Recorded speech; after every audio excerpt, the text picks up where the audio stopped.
जिसका मुख हाथी का लगा हो, शरीर मनुष्य का हो, ऐसे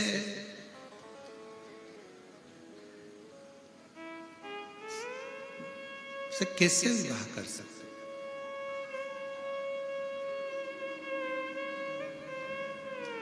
विश्वरूप जी ने जब विवाह का प्रस्ताव आया तो विवाह के प्रस्ताव पर विश्वरूप जी ने अपनी दोनों बेटियों से कह दिया कि ये लड़के का प्रस्ताव आया,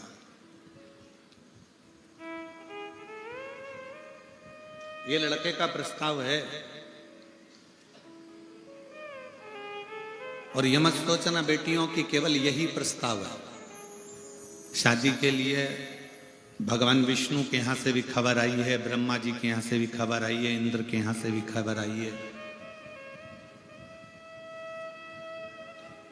बहुत सारे देवताओं ने पितृलोक से भी खबर करी है, गंधर्व लोक से भी आई है, गरुण वरुण के यहां से आई है, नागलोक से आई है, पाताल लोक से खबर आई है कि तुम्हारी बेटी रिद्धि सिद्धि का विवाह हमारे लड़के के साथ कर दो। इतने सारे फोटो सामने रख दिए गए, इनमें से जो लड़का तुम्हें पसंद आए हम उसके साथ तुम्हारा विवाह कर देते। तुम ये ना सोचना कि, और देखो नारायण भगवान के यहाँ वैकुंठ है, ब्रह्मा जी के यहाँ ब्रह्मलोक है, नागलोक है, सब कुछ है, इंद्र के यहाँ इंद्रलोक है, पर शंकर भगवान के घर में कोई ऐसा बहुत बड़ा सिंहासन या बहुत बड़ा आभूषण या बहुत बड़ा रतन माणिक मोती हीरा सोना चांदी कुछ नहीं, कुछ भी नहीं, कोई बड़ा महल भी नहीं है, और लड़का भी मनुष्य के शरीर पर हाथी का मुख है, वो भी आप समझ लो। जितने देवताओं का दर्शन आप कर रही हो, सारे देवताओं के घर में राजसी ठाट है, लड़का भी अच्छा है, पर शंकर जी के यहाँ राजसी ठाट भी नहीं है और लड़का भी ऐसा।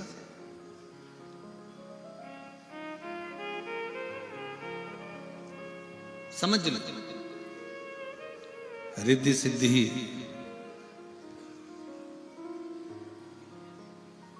वन में चली गई पिता विश्वरूप जी को प्रणाम कर कर। वन में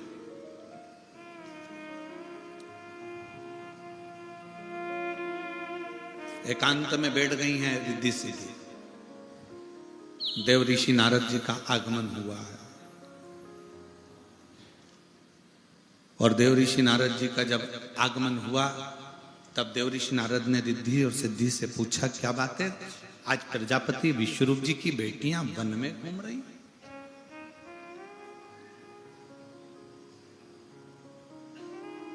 जिस पिता की बेटी कभी अपने घर से ना निकली हो, जिस पिता की बेटी अपने घर से कभी कहीं गई ना हो, उस पिता की बेटी आज वन में घूम रही है। वन में रिद्धि सिद्धि थोड़ी देर तक मौन रही है, थोड़ी देर चुप रही, फिर कहा,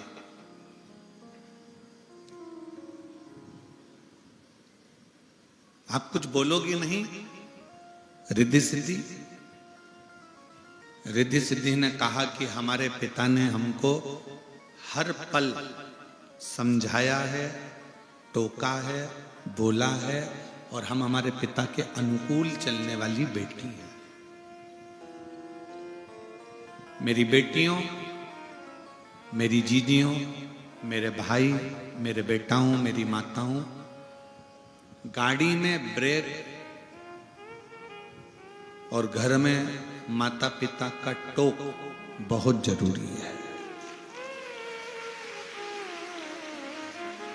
गाड़ी में ब्रेक का होना जरूरी है और घर में बुजुर्गों का टोकना जरूरी है। अगर घर के माता पिता बेटी को टोक रहे हैं, बेटा ऐसा मत कर, तो वो तुम्हारा भला चाहते हैं। घर के बुजुर्ग अगर आपको टोक रहे हैं कि बहू ऐसा मत करो, वो तुम्हारा भला चाहते हैं।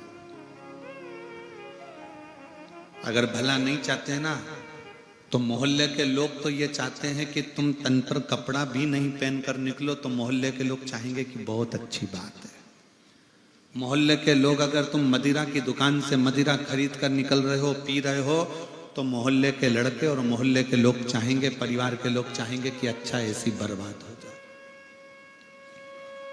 तुम गलत काम करोगे, चोरी करोगे, गलत कृत्य करोगे, जुआ खेलोगे, मांसाहार, मदिरा पान, वैश्यावृत्ति कुछ भी करोगे, तो परिवार के लोग और मोहल्ले के लोग तो चाहेंगे कि अच्छा ऐसी बर्बाद होने दो। अपने बाप की दौलत ऐसी तो राख मिलाएगा, अपने पिता की नाक ऐसे ही तो कटाएगी। सास टोक रही है बहू को, बेटा ये गलत है, तुमने इतना दूध फेंका क्यों, तुमने इतनी चाय बनाई क्यों, तुमने इतना अचार क्यों डाला, तुमने इतनी सब्जी क्यों फेंकी, तुमने इतनी रोटी क्यों फेंकी। क्योंकि वो बहू को टोक रही है, इसलिए टोक रही है, उसको मालूम है कि अब तो मेरा बेटा कमा रहा है। बहू चाहे तो पूरा उजाड़ दे, पर वो इसलिए टोक रही है कि आने वाले समय में अगर किसी चीज की जरूरत हो तो मेरी बहू सामने लाकर 4 मेहमानों को वो सामान दे सकती है, वो टोक रही है। पिता अपनी बेटी को, पिता अपने बेटे को, माँ अपनी बेटी को, माँ अपने बेटे को अगर टोक रहा है तो ये समझ लेना कि भगवान की बहुत बड़ी कृपा है, बहुत कृपा।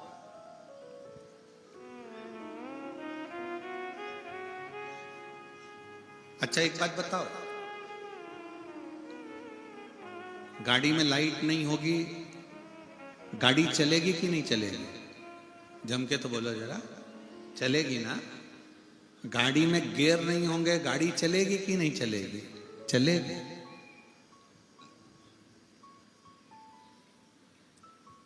गाड़ी में गेट भी नहीं होगा ना तो भी गाड़ी चलती है।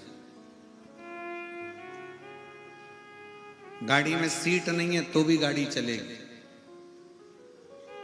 गाड़ी में सब कुछ हो, गियर भी हो, लाइट भी हो, डेकोरेशन भी हो, सब कुछ हो, और गाड़ी में ब्रेक नहीं हो तो गाड़ी चलेगी? जम के बोलो जरा, नहीं। अगर ब्रेक नहीं है तो उस गाड़ी की कोई मोलता नहीं है, भले उसमें गियर हो, भले उसमें लाइट हो, भले उसमें डेकोरेशन हो, सोना चांदी भी जड़वा दो, तो भी गाड़ी में अगर ब्रेक नहीं है तो उस गाड़ी का कोई महत्व नहीं है। उसी तरह हमारे जीवन में तुम कितने सुंदर हो, तुम्हारा व्यापार कितना अच्छा है, तुम कितना अच्छा कार्य कर रहे हो, तुम कितने आगे बढ़ रहे हो, पर तुम्हारी जिंदगी में अगर बुजुर्ग माँ बाप की टोक नहीं है तो समझ लो कि तुमने कुछ नहीं कमाया, जिंदगी में आगे बढ़ना। घर की माँ को, सास को टोकने दो, घर के ससुर को बोलने दो, जरूरी है। कई बहुओं को बुरा लग जाता है, तुम्हारी मम्मी तो हमारी जरा जरा सी बात में टोकती है, तुम्हारी मम्मी तो जरा जरा सी बात में चिल्लाने बैठ जाती है। बल्कि अपनी पत्नी को समझा कर कहो कि ये बुजुर्ग जब तक हैं तब तक टोकेंगे, और इन्हीं के टोकने से अपन आगे बढ़ते चले जाएंगे, क्योंकि रास्ता क्लियर करने का कार्य।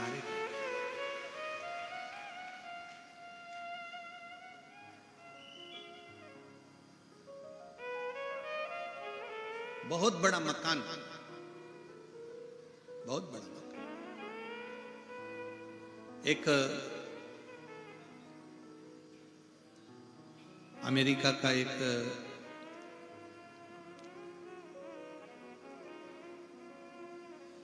इंडियन लड़का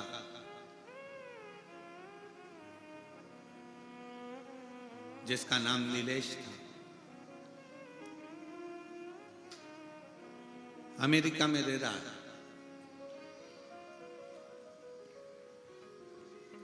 उसने अखबार में न्यूज निकलवाई कि मुझको एक बुजुर्ग माता पिता की जरूरत है। नीलेश, जो माता पिता साथ में रहते हों, जो माता पिता मेरे घर में रहे और वो रुचि से मेरे घर में आए। नीलेश ने न्यूज निकलवाई अखबार में, और अखबार की वो न्यूज सब दूर गई कि मुझे बुजुर्ग बूढ़े माँ बाप की जरूरत है, मुझे एक बूढ़े जोड़े की जरूरत है। अमेरिका के लोगों को लगा कि काम करने के लिए चाहिए होंगे बुढ़ा बुढ़ी को, काम करने के लिए चाहिए होंगे। एक बुढ़ा बुढ़ी ने, एक बुजुर्ग पति पत्नी ने जाकर इंटरव्यू दिया। पहुंचे, नीलेश ने पूछा तुम्हारे बेटे और बेटियां नहीं है? उसने कहा है मेरे 2 बेटे हैं, डॉक्टर हैं, और एक बेटी है वो इंजीनियर है। शादी हो गई? हाँ। तुम दोनों यहां पर हमारे पास में क्यों आए हो? कहा आपने न्यूज में निकाला था कि एक बुजुर्ग माता पिता की जरूरत है तो हम दोनों आ गए। अच्छा,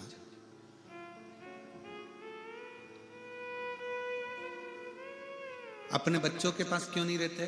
वो हमको रखते नहीं। ठीक है। अब बुजुर्ग माता पिता से पूछा उस नीलेश ने कि तुम्हारी तनख्वाह क्या है? तो कहा आप बताओ क्या दोगे, कितनी डॉलर दोगे, क्या दोगे? उसने, नीलेश ने बता दिया। बुजुर्ग माँ बाप ने पूछा अब हमारा काम बता दो कि तुम्हारे बच्चों को संभालना है कि झाड़ू लगाना है कि पोछा लगाना है कि कोई काम करना है। तब नीलेश ने अपनी पत्नी के साथ बैठकर उन बुजुर्ग माँ बाप से कहा कि हमारे माता पिता को मरे हुए 3 महीना हो गया, हमें कोई टोकने वाला नहीं है, तुम दोनों हमें टोकते रहना, इसलिए तुम्हें यहां रखा है।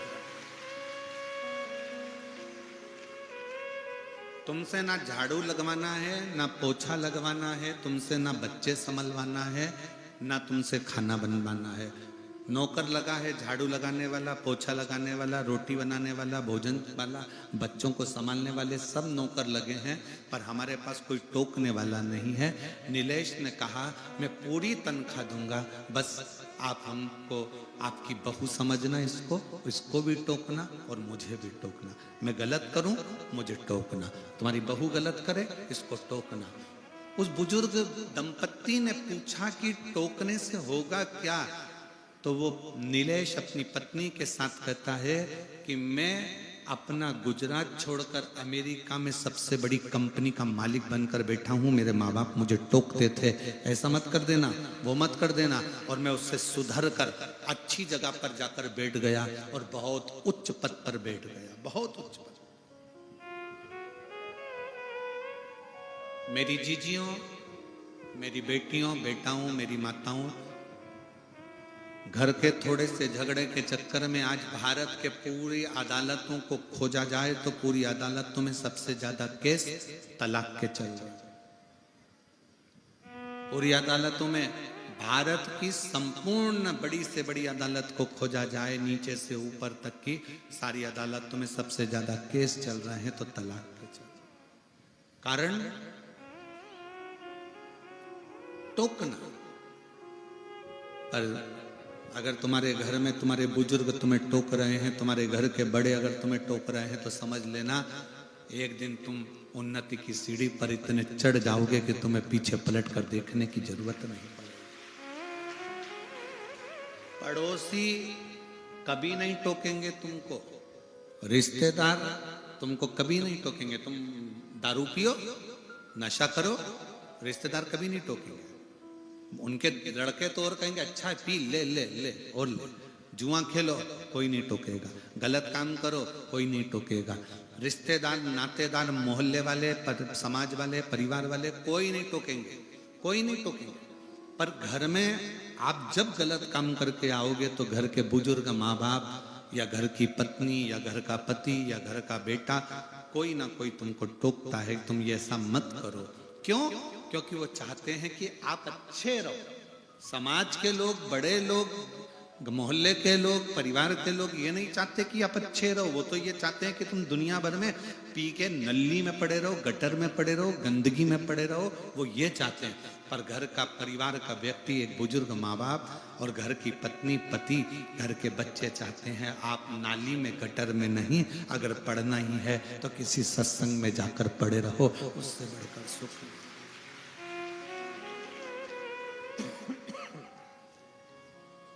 उससे बढ़कर सुख नहीं।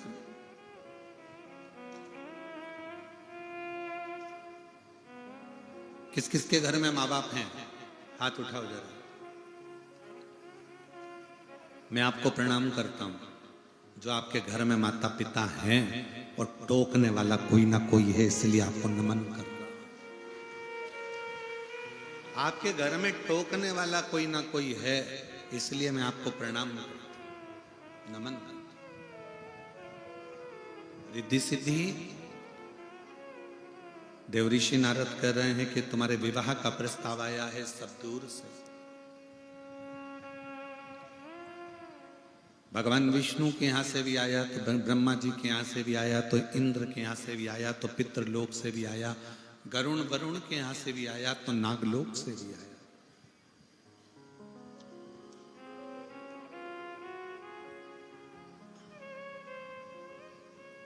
अब आप बताओ, आपको विवाह किससे करें? रिद्धि सिद्धि कुछ नहीं बोले, कुछ। एक शब्द भी रिद्धि सिद्धि के मुख से नहीं निकला। बस रिद्धि सिद्धि ने इतना जरूर कहा कि हमारे पिता ने हमें जो सिखाया है, हम कभी गलत जगह पर नहीं जाएंगे। जहां मेरे माँ बाप कहेंगे विवाह, हम वहां करेंगे। मेरी बेटियों,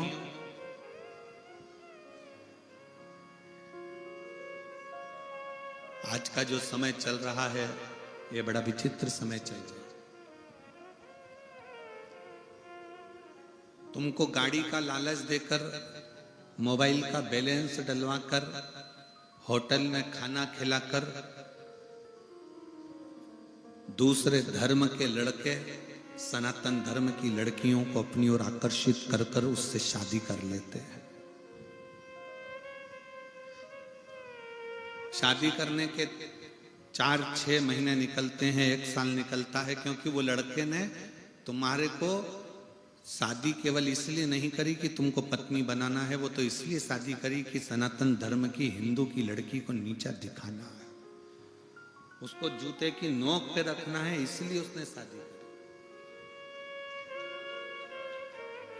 आपका हिंदू तत्व को समाप्त करने के लिए, सनातन तत्व को समाप्त करने के लिए उसने शादी करी। 1 साल बाद वो तुमसे झगड़ा कर कर कहीं ले जाकर तुम्हारे 40-35 टुकड़े कर कर अटैची में भर कर कहीं फेंक कर आए या फ्रिज में पटक आए, उससे अच्छी है तुम्हारी समझदारी।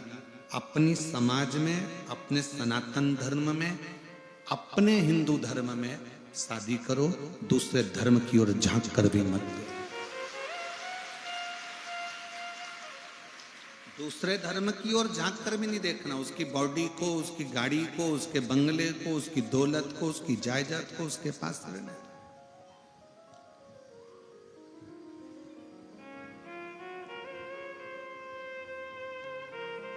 रिद्धि सिद्धि, मेरे पिता कहेंगे मैं वहां विवाह करूंगी, तो पिता ने तो कह दिया, ये तने फोटो रखे हैं बेटी, तुमको भगवान नारायण के यहाँ करना हो, ब्रह्मा जी के यहाँ करना हो, पितृलोक में, गरुण लोक में, वरुण लोक में कहीं विवाह करना हो, तो ये पड़े कर लो। तुम बोलोगे मैं वो विवाह करा दूं। इसलिए मेरी बेटियों, सबसे बड़ा दहेज है शिक्षा, एजुकेशन। और मेरी माओ, मेरे जीजाओं, मेरी बेटियों, मेरा बेटाओं, मेरा आपसे निवेदन है कि शिक्षा से बड़ा, एजुकेशन से बड़ी कोई कन्यादान नहीं हो सकता।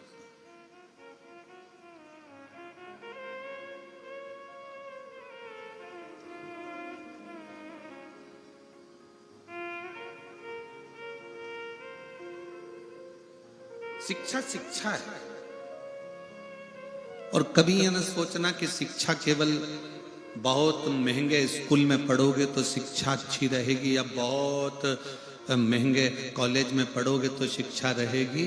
अगर बहुत महंगे कॉलेज में और स्कूल में नहीं जा सकते, तो अपने जो शासकीय स्कूल हैं, सरकारी स्कूल हैं, उसमें भी पढ़ो। हमारे माता पिता के पास में इतना धन नहीं था कि हमको कोई प्राइवेट स्कूल में या अच्छे स्कूल में पढ़ा सकते थे। हमारा पूरा बचपन, हमारी पूरी पढ़ाई सरकारी स्कूलों में हुई। सरकारी स्कूल के कपड़े पहनकर, सरकारी स्कूल की किताबों से जो मिल जाता था उससे पढ़कर, दोस्तों के यहाँ अगर जाते भी थे तो उनकी क्वेश्चन बुक लेकर, उनके 20-20 क्वेश्चन लेकर उसमें से पढ़कर फिर अपना एग्जाम दे देते।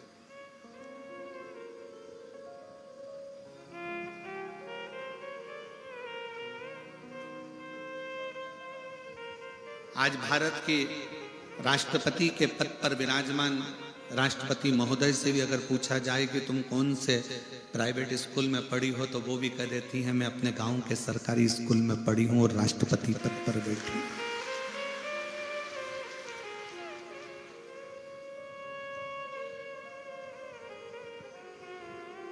जरूरी नहीं कि बहुत पैसा होगा तो एजुकेशन मूल होगी, शिक्षा मूल होगी। 4 इंजीनियर एक पाइप में एक तार डाल रहे थे।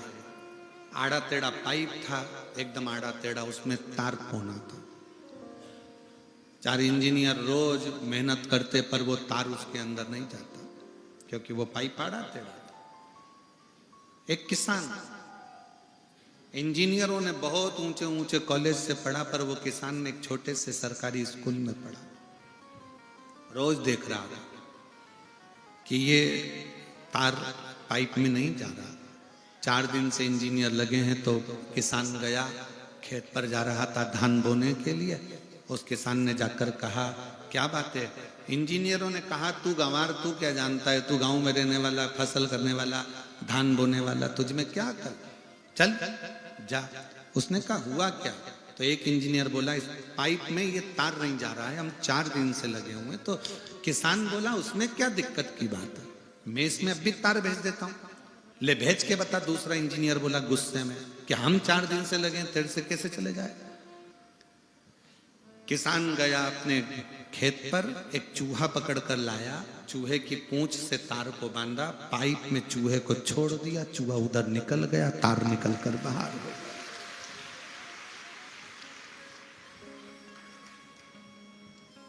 जरूरी नहीं कि एजुकेशन बड़े कॉलेज में करी जाए, बड़े स्कूल में करी जाए तो तुम विद्वान होगे।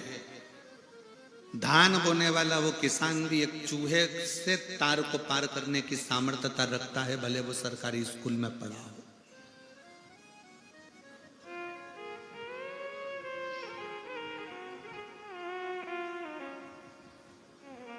तीन माताएं कुएं पे से पानी भर रही थी। एक का बेटा निकला, बेटा निकल कर बोलता मम्मी बाय। उसमें से एक मां गर्व से पानी भरते भरते बोली ये मेरा बेटा है, इंग्लिश मीडियम स्कूल में पढ़ता है। दूसरा बेटा निकला, मम्मी हेलो मां बाय। दूसरी ने कहा ये मेरा बेटा है, सीबीएसई कोर्स से पढ़ता है।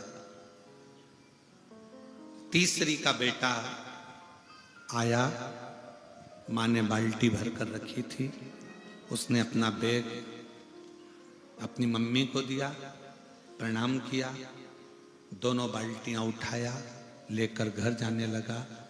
तीसरी मां ने कहा ये मेरा बेटा है, सरकारी स्कूल में पढ़ता है, ये मेरा बेटा है, सरकारी स्कूल में पढ़ता है। बच्चों का दाखिला उस स्कूल में कराओ जिस स्कूल में विद्या के साथ, शिक्षा के साथ संस्कार दिए जाते हो। ऐसा अंग्रेजी स्कूल किसी काम का नहीं जहां पर केवल लिटिल लिटिल टिंकल स्टार ही सिखाया जाए और उसके सिवाय कुछ ना सिखाया जाए, और माता पिता का आदर करना भी ना सिखाया जाए।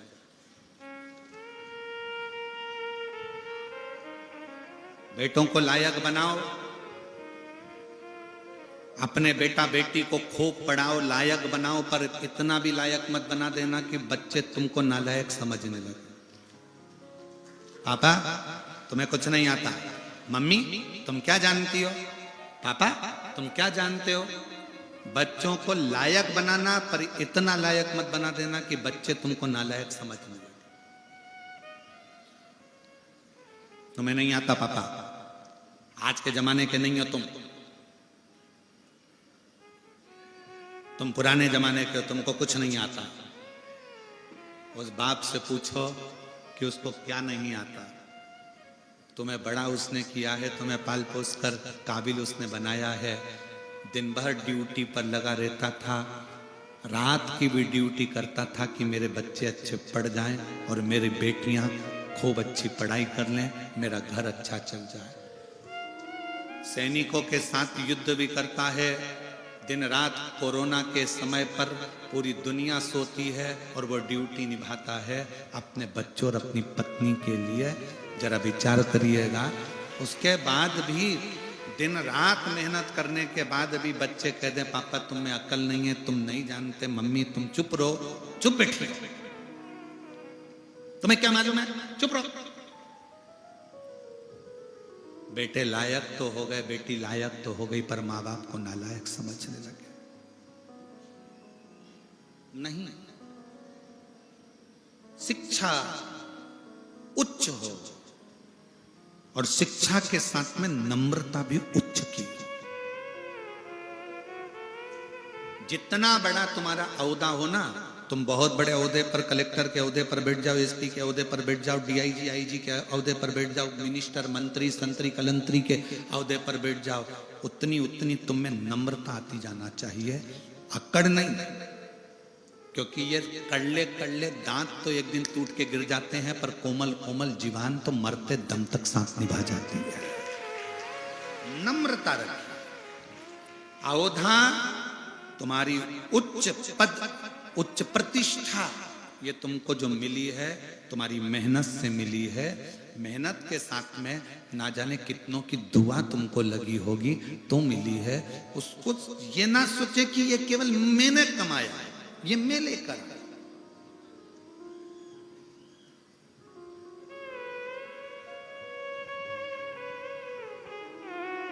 मां प्रथम शिक्षक है, मां प्रथम गुरु है, पिता द्वितीय गुरु है, पढ़ाने वाला टीचर तृतीय गुरु है, और तुम्हें मार्ग दिखाने वाला चौथा गुरु कोई सदगुरु है जिससे तुम गुरु दीक्षा लो।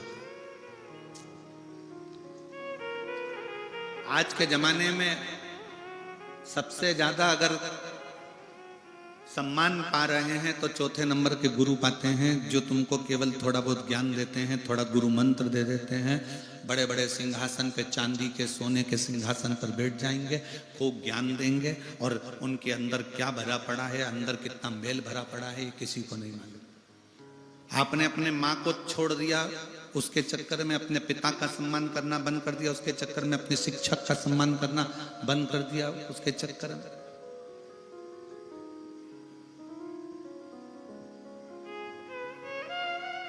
सबसे प्रथम गुरु है मां, जो बचपन सुधारती है।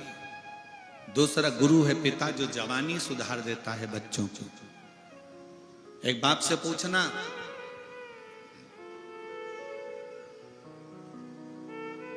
हमें एक पिता की एक बात स्मरण में आ गई।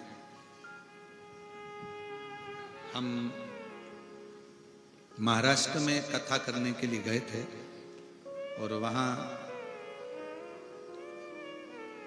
एक पिता की इच्छा देखिएगा, मैं उसका नाम नहीं लेना चाहूंगा।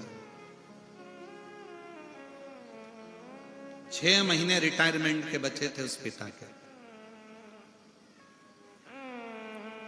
6 महीने। वो प्रणाम करने के लिए आया। हमने कहा काका कैसे हो? चंगा, मैं बढ़िया हूं। ड्यूटी करते करते कितने साल हो गए? बस 6 महीने बाद रिटायरमेंट है गुरुजी। हमने कहा ठीक। कोई इच्छा? तो कहा एक इच्छा है कि मैं ड्यूटी करते करते ही मेरे प्राण छूट जाए। मैंने पूछा क्यों? कहा कम से कम आज के जमाने में मेरे बेटे को अनुकंपा नियुक्ति तो मिल जाएगी। एक पिता मरते दम तक भी अपनी औलाद के लिए सोचता है, और आज का बेटा चंद्रमुखी के चक्कर में मां बाप को दुखी कर देता है।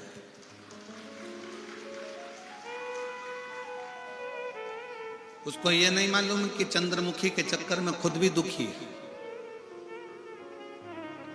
जब चंद्रमुखी तेरे माँ बाप को दुखी कर सकती है तो तुझे ना दुखी करेगी। उसका नाम चंद्रमुखी है, तुझे सूरजमुखी ना कर दे तो बात है। एक बाप अपनी पूरी जिंदगी अपने बच्चों के लिए दुकान बढ़ाऊंगा, बच्चों के काम आएगा, व्यापार बढ़ाऊंगा, बच्चों के काम आएगा, घर बड़ा बनाऊंगा, बच्चों के काम आएगा, बहुत कुछ मेरी औलादों के लिए, औलादों के लिए, जमीन, धान, फसल, खेती, सब बच्चों के लिए। खुद क्या करता है? बेटे एप्पल का मोबाइल चला रहे हैं और बाप कमाने वाला जो दुकान पर व्यापार में 24 घंटा लगा रहता है वो कीपैड चला रहा है, छोटा सा। बेटे ने कहा पापा मुझे लैपटॉप, आओ बेटा। बेटे ने कहा पापा मुझे ऐसा। बाप का चश्मे की डंडी भी टूट गई है तो उस डंडी में भी वो ऑफिस से आने के बाद उसमें पिन घुसेड़ के उसको सही करने का प्रयास कर रहा है कि इसमें 15 रुपए लग जाएंगे, 15 रुपए बचाने का प्रयास करता है बाप। और बेटा वो 15 रुपए क्या 50 रुपए का पाउच खरीदता है, हाथ में मलता है, दोस्तों के साथ गप्पे मारा के खा पी के वो चले जाता है गुटखा। बाप स्क्रू से चश्मे की डंडी को जोड़ रहा है।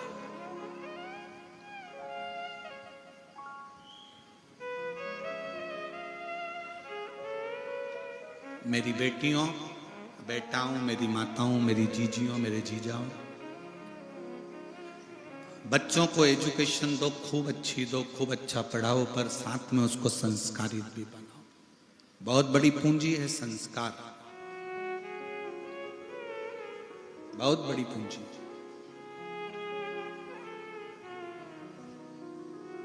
और इस कोकपुर कांकेर क्षेत्र में हमको बहुत अच्छा लगा। उसका कारण अच्छा लगने का केवल ये था कि यहाँ हमने पुलिस का भी एक अलग चेहरा देखा, यहाँ की पुलिस का एक अलग चेहरा देखा। यहाँ की पुलिस का एक चेहरा ऐसा देखा कि इस कोकपुर कांकेर की पुलिस रात्रि के समय पर जो लोग पैदल आ रहे थे और कोई लोग गाड़ी से जा रहे थे, तो इस कांकेर कोकपुर की पुलिस ने गाड़ी वालों को रोक के थोड़ी देर रखा और जो पैदल आ रहे थे उनकी गाड़ी में उन पैदल चलने वालों को बिठाकर कथा स्थल तक पहुंचा।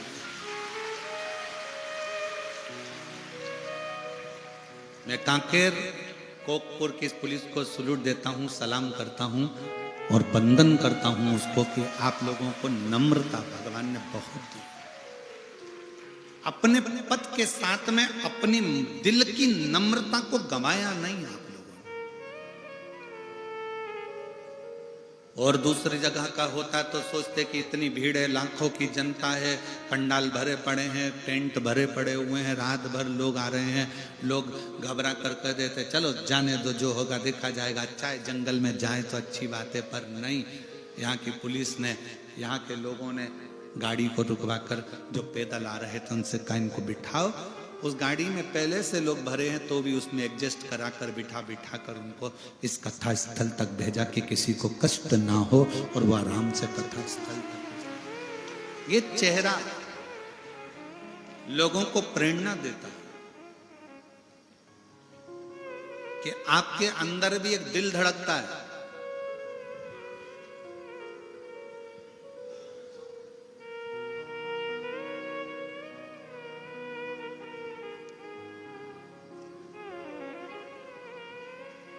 आपके अंदर भी एक कोमल भाव है और वो हृदय से होना चाहिए। नौकरी करो, सर्विस करो, खूब अच्छी पढ़ाई कर कर तुम उच्च पद पर पहुंचो, पर उसमें थोड़ी सी नम्रता तुम्हारे जीवन को एक आनंदित कर सकती है।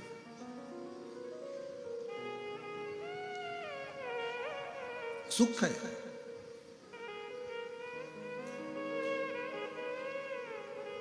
मैं जैन साहब कहना चाहूंगा इस कोकपुर के लोगों के लिए कि इतनी शीतलता है इस कांकेर कोकपुर के लोगों में, इतनी नम्रता है कि कांकेर कोकपुर का दूसरी जगह कथा होती है ना तो इतनी चिल्ला चोट होती है, इतनी चिल्ला चोट होती है, पर कोकपुर और कांकेर के इस क्षेत्र में, इस बस्तर क्षेत्र में सुनने वाले भी साइलेंट होकर कथा का लाभ लेते। नम्रता,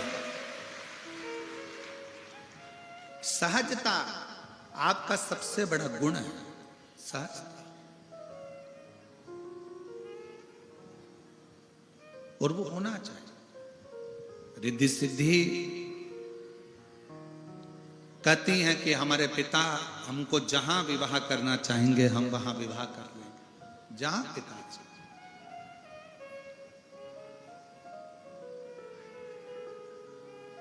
जैसा पिता चाहे वैसा हम विवाह करने को तैयार, मना नहीं। आज पिता की मर्यादा को भी लोगों ने तार तार कर दिया और पिता और माता की मर्यादा को भी ले जाकर उन्होंने चूल्हे में डाल दिया। आज की बेटियां, आज के बेटे रील बनाने के चक्कर में अपना खुद का रोल बिगाड़ चुके हैं। इतनी अश्लील रीलों का निर्माण कर रहे हैं और ये नहीं सोच रहे कि हमारे परिवार की गति क्या है, हमारे परिवार की गति क्या है।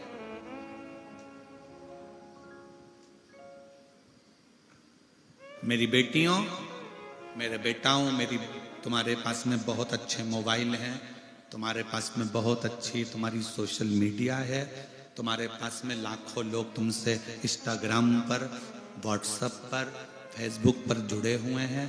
पर निवेदन आप लोगों से करबद्ध है कि रील बनाओ, मना नहीं है, पर रील बनाते समय अपने शरीर का या अपनी वाणी का थोड़ा संयम रखो, उस वस्त्र का संयम रखो और मर्यादा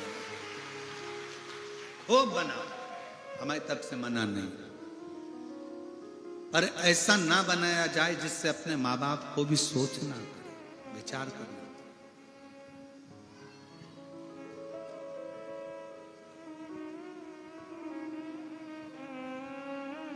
बहुत सावधानी रखिए।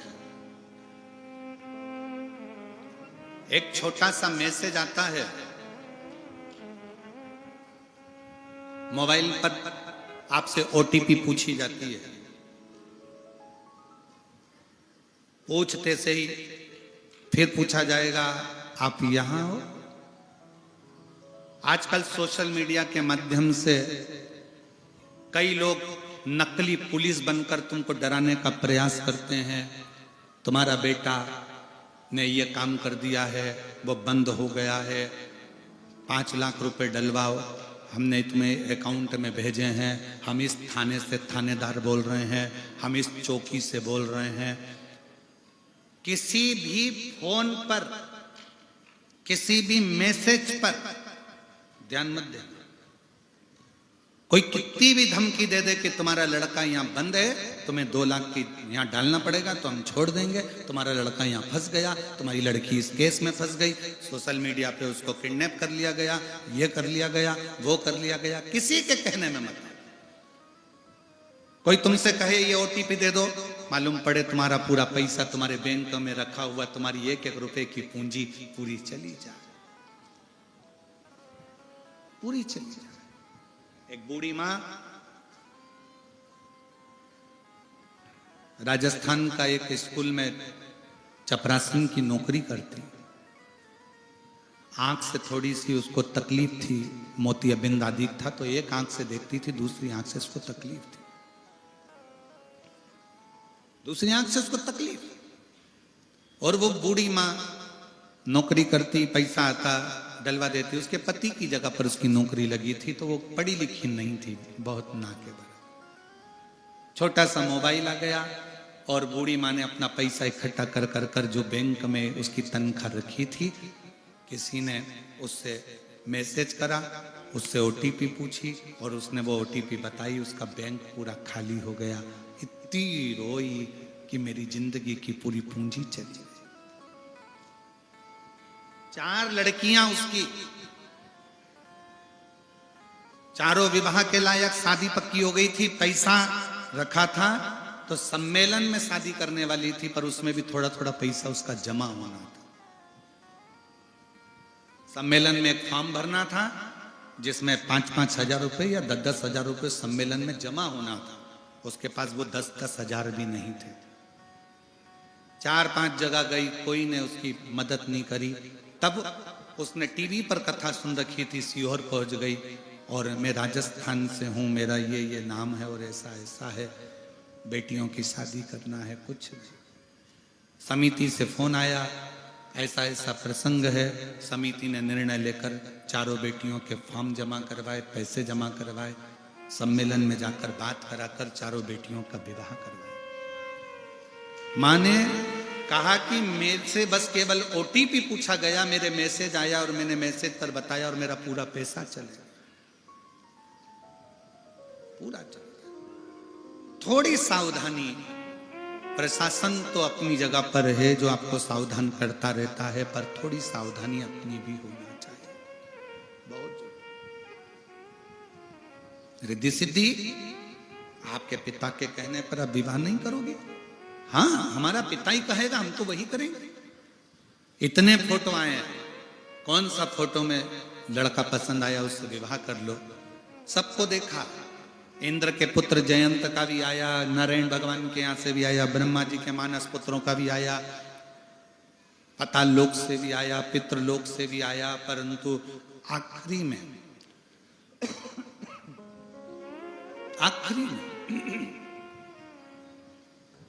रिद्धि सिद्धि वन में विचरण करती करती करती करती फिर वहां से विचरण करते करते करते करते जाने लगी तो रिद्धि सिद्धि ने देखा कि एक ब्राह्मण आ रहा, एक ब्राह्मण, और उसके साथ में उसका एक मित्र भी है। दोनों गुरुकुल से पढ़कर आ रहे।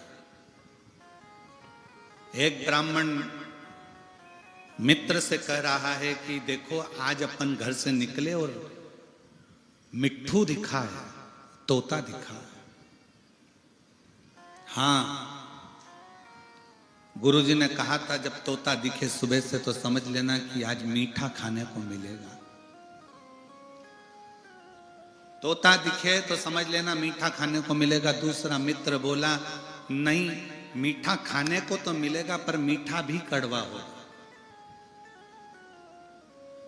मीठा भी कड़वा होगा।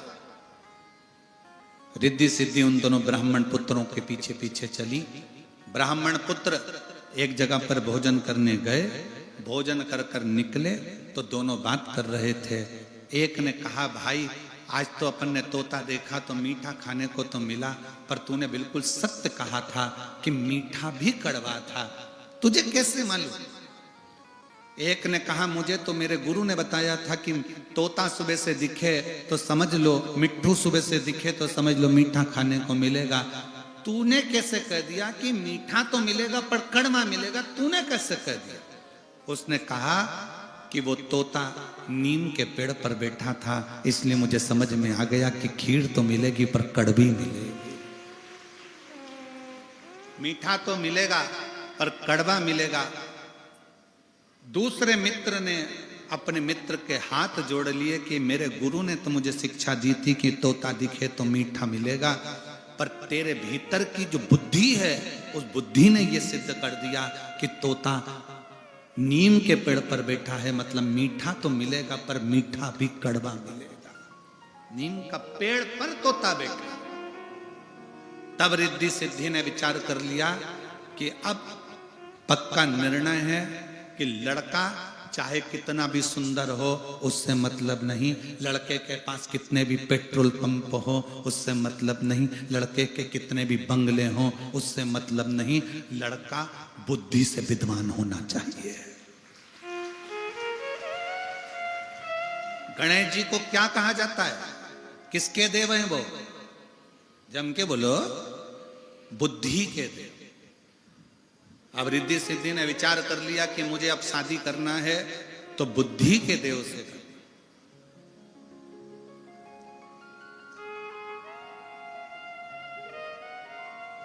बुद्धि का देव हो,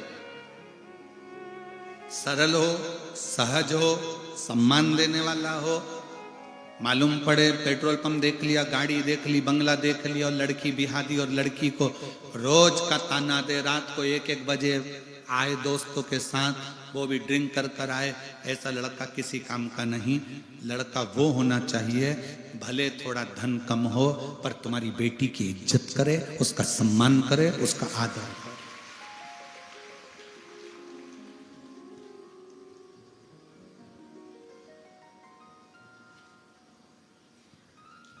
भोजन पति रसोई घर में करे, एकांत में बैठकर भोजन करे, पर पत्नी का सम्मान सबके सामने करे। पर उल्टा हो गया, पत्नी का अपमान सबके सामने करता है, अकल नहीं है इसमें, बेवकूफ है, धिक्कार के भगाता है 4 लोगों के सामने। 4 लोगों के सामने उसकी इज्जत खराब करोगे तो 4 लोग उसकी इज्जत करेंगे, उसका सम्मान करेंगे। अकल नहीं है, चल ढोरे, पढ़ी लिखी नहीं है, चल। जब विवाह करा था तब क्या देखा था? मोटरसाइकिल, चेन और अंगूठी, हाथ का ब्रेसलेट, या उसके बाप की जमीन, तब क्या देखा? भोजन एकांत में बैठकर पति करे, पर पत्नी का सम्मान सबके सामने होना चाहिए, उसका अपमान सबके सामने नहीं, 4 लोगों में नहीं, चिल्लाकर नहीं, अपशब्द कहकर नहीं।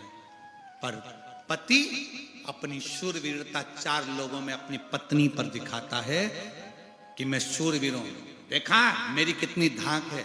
अगर तू इतना बड़ा शूरवीर है तो नक्सल एरिया में चले जा। जब इतनी शूरवीरता है तेरे को और तू अपनी पत्नी पर इतनी शूरवीरता दिखा रहा है, तो शूरवीरता दिखा, बॉर्डर पर जा, मां शूरवीरता दिखा। एक पत्नी जो अपने बाप का घर छोड़कर तेरे लिए आई है, जो तेरे बच्चों को दिन भर संभालती है, रोटी बनाकर तेरे बच्चों को, तेरे घर के लोगों को खिलाती है, और तू शूरवीरता भी उस पर दिखा रहा है, 4 लोगों में अपशब्द भी उससे कर रहा है। सम्मान करिए, आदर करिए, सत्कार करिए।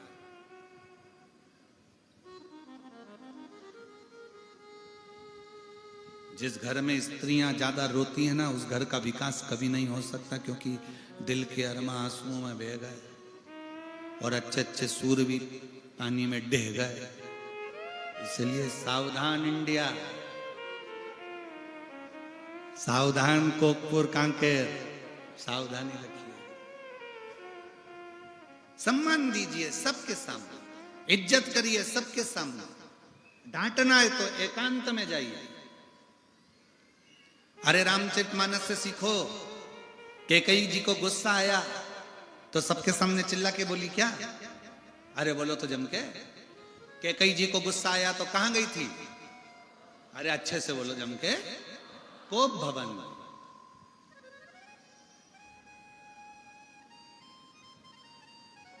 गुस्सा करने का भी अलग से कमरा होता था कि तुम यहां गुस्सा करना, पर आज के जमाने में तो मकान इतना बड़ा बनता है कि लोग उसमें कहीं पे भी गुस्सा कर लेते। सास इधर गुस्सा करके बैठी, बहू उधर बैठी, पोता ऊपर बैठा, पोती कॉलेज बैठी, पूरा घर ऐसा लगता है कि ये घर नहीं, ये कोप भवन है। सबकी डीपी उड़ी पड़ी हुई है, सबके बल्ब फ्यूज सब चेक कर रहे हैं। जब जब बल्ब लगाते हैं तो बल्ब एकदम फिर बंद, ट्यूबलाइट एकदम फिर बंद। उसी तरह घर में जब सब इकट्ठे होते हैं, थोड़ी थोड़ी देर में पति चिल्ला कर बोलता है, फिर बेटी चिल्लाएगी, फिर बेटा चिल्लाएगा, फिर सब फ्यूज बल्ब।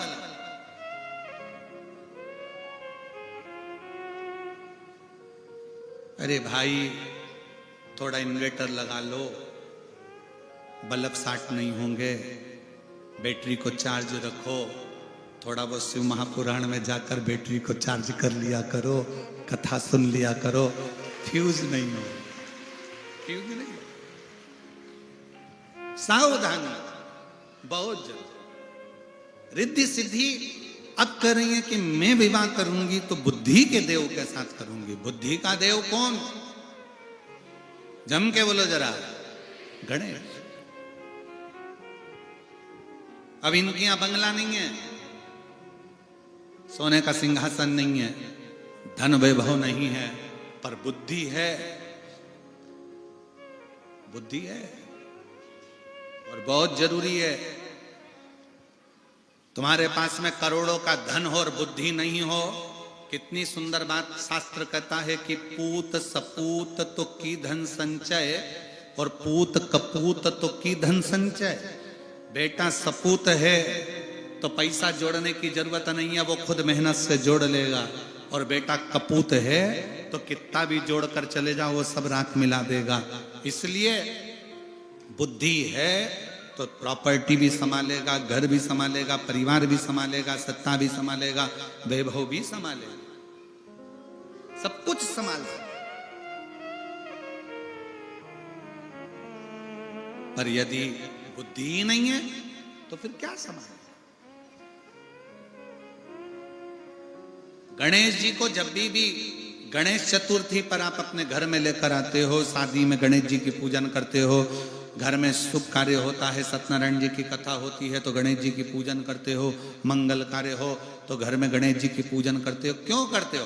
कि गणेश जी महाराज हमारे घर में तुम्हारी पूजन हो रही है, तुम बुद्धि देना सबको कि सब शांति से रहें। गणेश जी महाराज बुद्धि देना कि सब कार्य अच्छे से हो। गणेश जी महाराज बुद्धि देना सब कार्य सफलता की ओर हो। ऐसी कृपा कर, ऐसी करुणा कर। रिद्धि सिद्धि ने विचार कर लिया कि मैं बुद्धि के देव भगवान श्री गणेश जी महाराज के साथ में मंगल विवाह हुआ। खबर पहुंच गई, शंकर भगवान के यहां विवाह की तैयारी हो गई गणेश जी महाराज की। और गणेश जी का विवाह हुआ, सब खूब धूम मची है चारों तरफ, खूब। अब मां का वात्सल्य कितना प्रबल है, कितना। पार्वती जी गणेश जी को सुंदर सेहरा बांधती हैं और गणेश जी महाराज की नजर उतारती हैं। पार्वती जी गणेश जी की नजर, बहुत ध्यान देना। बचपन में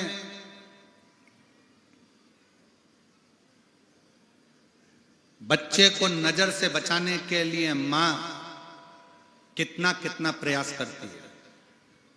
मिर्ची लाएगी, नमक लाएगी, उसके ऊपर से उतार के चूल्हे में झोंक आएगी, भले पड़ोसी को मिर्ची की दांत लग लग के मर जाए।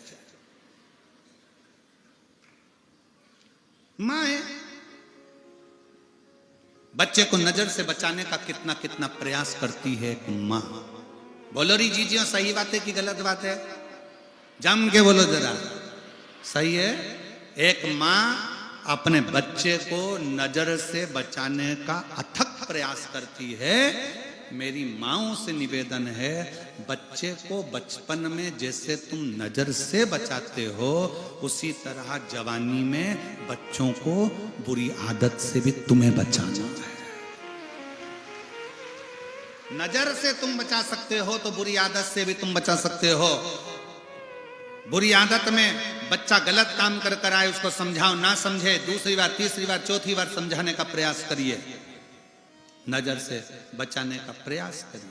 जैसे नजर से बच्चे को बचाने के लिए मिर्ची झोंक देती हो, तो बुरी आदत से बचाने के लिए तुम भी कुछ ना कुछ अच्छा कर सकती, बचा सकती। गणेश जी महाराज की सुंदर मां पार्वती नजर उतार रही, नजर।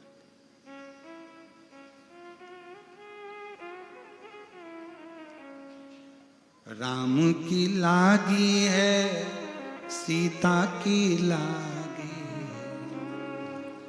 राम की लागी है, सीता की लागी।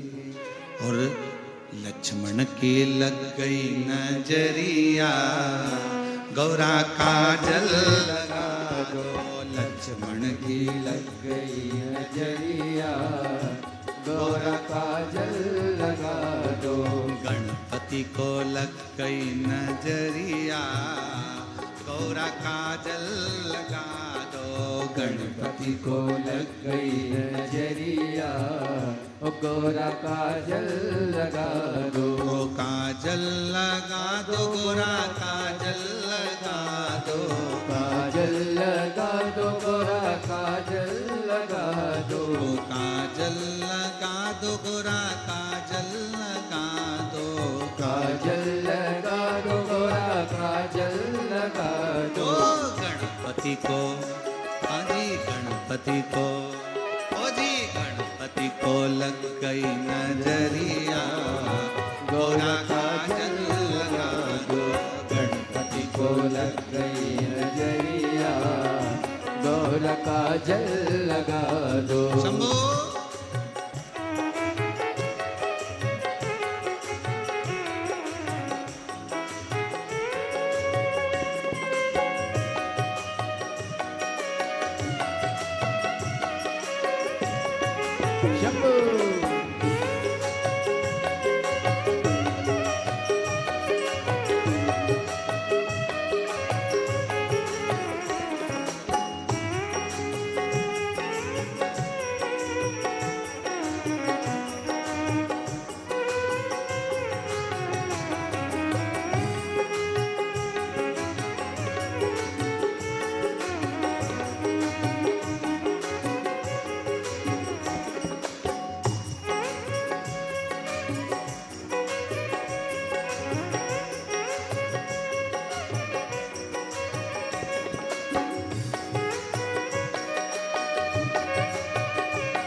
कृष्णा की लागी है राधा की लागी। ओ कृष्णा की लागी है राधा की लागी। कृष्णा की लागी है राधा की लागी। ओ ताऊ जी की, हाजी ताऊ जी की, ओ जी ताऊ जी की, हाजी ताऊ जी की लग गई नजरिया, गौरा काजल लगा दो।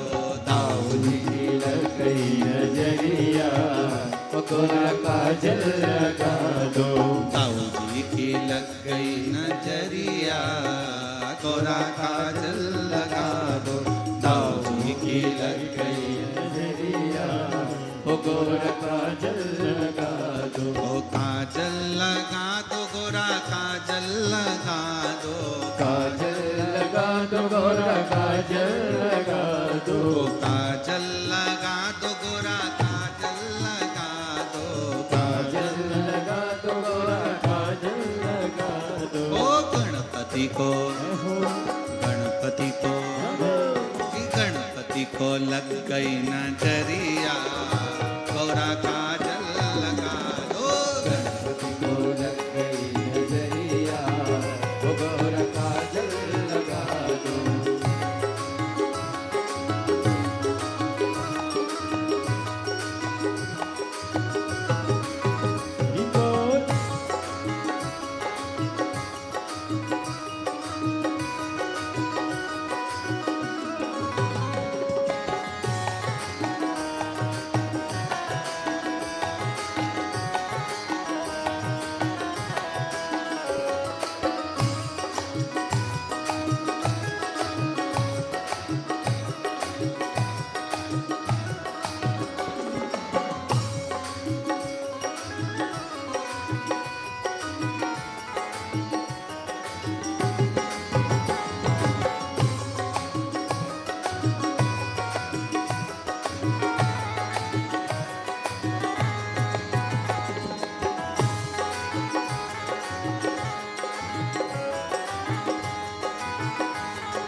विष्णु की लागी, ब्रह्मा की लागी है विष्णु की लागी, ब्रह्मा की लागी है विष्णु की लागी, ब्रह्मा की लागी है विष्णु की लागी। ओ लक्ष्मी की माता लक्ष्मी की, आजी लक्ष्मी की लग गई नजरिया, और काजल लगा दो लक्ष्मी की लग गई नजरिया, गोरा काजल लगा दो। ओ लक्ष्मी की लग गई नजरिया, गोरा काजल लगा दो, लक्ष्मी की लग गई नजरिया, गोरा काजल लगा दो। ओ काजल लगा दो, गोरा काजल लगा दो, काजल लगा दो, गोरा काजल लगा दो, काजल लगा दो, गोरा काजल लगा दो, काजल लगा दो, गोरा काजल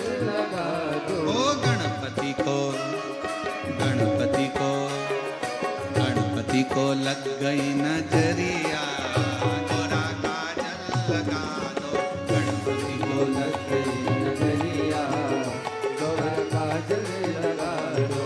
गणपति को लग गई नजरिया, गोरा काजल लगा दो, गणपति को लग गई नजरिया, गोरा काजल लगा दो। कांकेर की लागी है कोकपुर की लागी, कांकेर की लागी है कोकपुर की लागी, कांकेर की लागी है कोकपुर की लागी, कांकेर की लागी है कोकपुर की लागी। धमतरी की, धमतरी की, और धमतरी की लग गई नजरिया, गोरा काजल लगा दो, धमतरी की लग गई नजरिया, गोरा काजल लगा दो। गणपति को लग गई नजरिया, गोरा काजल लगा दो, गणपति को लग गई नजरिया, गोरा काजल लगा दो। गोरा काजल लगा दो, गोरा काजल लगा दो, गोरा काजल लगा दो, गोरा काजल लगा दो, गोरा काजल लगा दो, गोरा काजल लगा अरे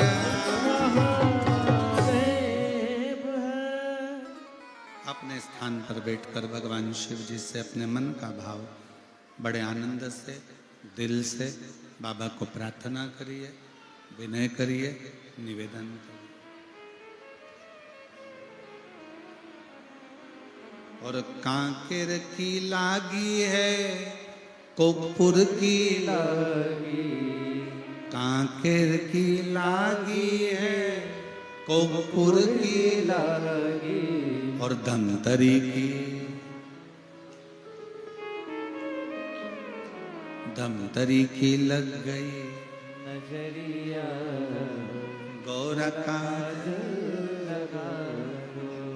जहां जगह मिले वहां बैठकर बाबा से अपने मन का भाव,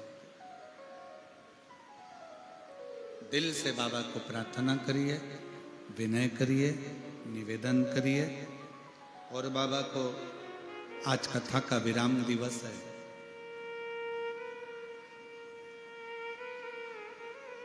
बहुत दूर दूर से आप लोग आए हैं। शिव जी को अपने मन का भाव कहो, प्रार्थना करो।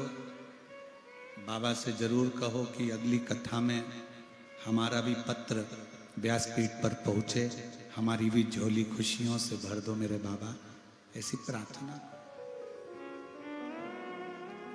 सभी लोग साथ में बोलेंगे, प्रार्थना करेंगे।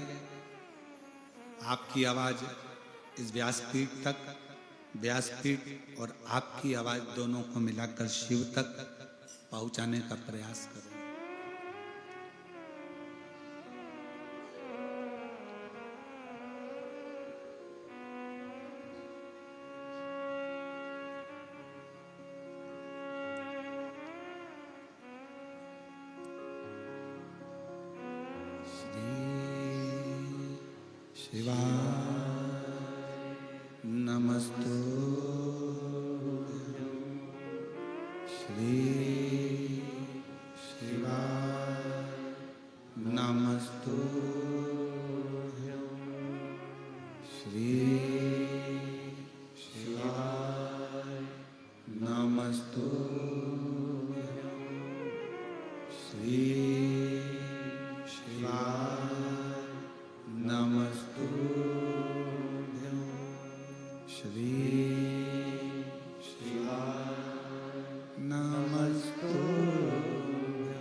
भगवान देवादिदेव महादेव, भगवान शिव, ओगड़दानी, त्रिकालदर्शी, कैलाशी, विनाशी, शिव तत्व कह रहा।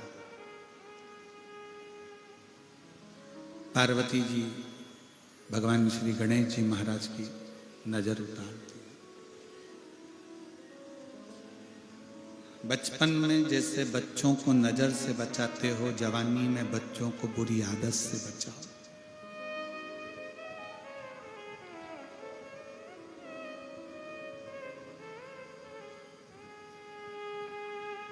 गलत दृष्टि, गलत सोच, गलत विचार गलत जगह पर ले जाते, पर अच्छी सोच होगी ना, अच्छी दृष्टि होगी तो अच्छी जगह तक जाओ।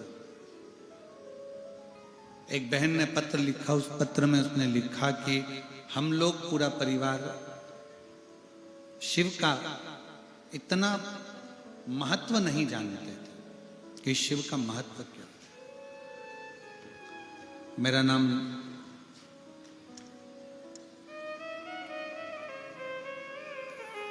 क्या लिखा है, खीभान सिंह। पढ़कर बताओ जरा क्या लिखा है। खीभान है, किसी बान है। खीभान सिंह बघेल, पिता स्वर्गीय श्री कलीराम जी बघेल। मेरा निवास कांकेर ठेल का बोर्ड में है तथा मैं यही कथा हो रहे ग्राम कोकपुर में ही ग्रामीण स्वास्थ्य संयोजक के पद पर पदस्थ हूँ। कहीं बैठी हो तो हाथ हिला सकती हैं। मेरा नाम खीप भान सिंह बघेल। गुरुजी, आपका कथन अटल सत्य है। एक लोटा जल सारी समस्या का है। मैं भोले बाबा को जल चढ़ाने की महिमा का क्या गुणगान करूं गुरुदेव।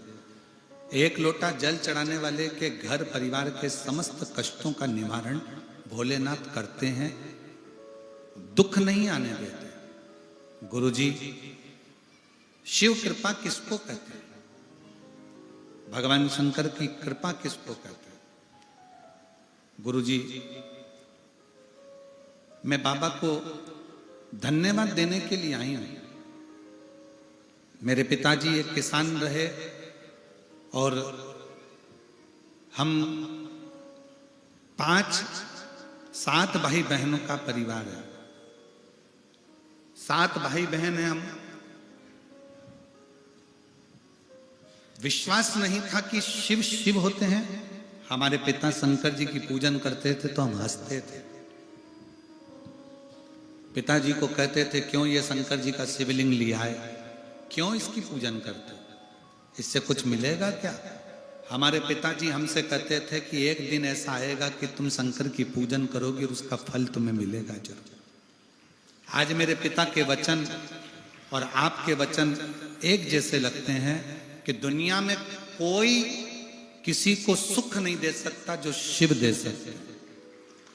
गुरुदेव, हम 7 भाई बहन ने शंकर जी के मंदिर में आपके कहने पर पिता के बतलाए मार्ग के अनुसार जल चढ़ाना प्रारंभ करा। हम सबने मांगा कि अगर बाबा तू सच्चा है तो हम सबकी सरकारी नौकरी लगना चाहिए। अब गुरुजी, पूरे लोग हंसते थे, क्या 7 भाई बहन की सरकारी नौकरी लग सकती है क्या? भूतो न भविष्य थे। फिर भी हमने शंकर का दरवाजा नहीं छोड़ा। शिव के मंदिर जाते, पशुपति व्रत करते, कंकर शंकर पूजन करते और बाबा की ऐसी कृपा हुई कि आज हम 7 भाई बहन में से 3 की नौकरी स्वास्थ्य विभाग में है, 1 की नौकरी पुलिस विभाग में है और 2 की नौकरी शिक्षा विभाग में लग गई है। हम बाबा को प्रणाम करने के लिए आए। हम बाबा को नमन करते। कहीं बैठे हो।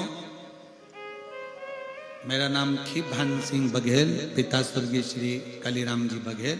मेरा निवास कांकेर ठेल का बोर्ड में है और अभी यहीं पर कोकपुर में ही मेरी नौकरी है। शिव किसको कहते हैं?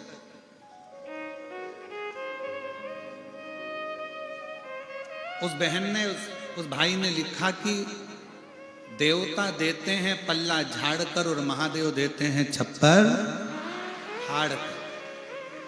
आप अगर दिल से, हृदय से शंकर जी की भक्ति कर रहे हो, अपनी पूरी मेहनत कर रहे हो, पूरा परिश्रम कर रहे हो, पूरी पढ़ाई कर रहे हो और दिल से लगन से तुम अगर कर्म कर रहे हो तो तुम्हें कोई हरा नहीं सकता।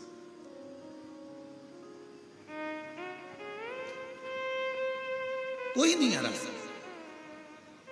अपनी लगन और अपनी मेहनत। हम फिर निवेदन करेंगे, अपने 300, 400, 500 किलोमीटर के एरिया में कभी शिव महापुराण की कथा हो, कुबेरेश्वर बाबा सीहोर से कहीं इस शिव पोथी को लेकर आ जाए तो प्रयास करना कि पंडाल में 1 दिन, 2 दिन, 5 दिन, 7 दिन जरूर सुनना। उसका फल बाबा देता जरूर है, देता।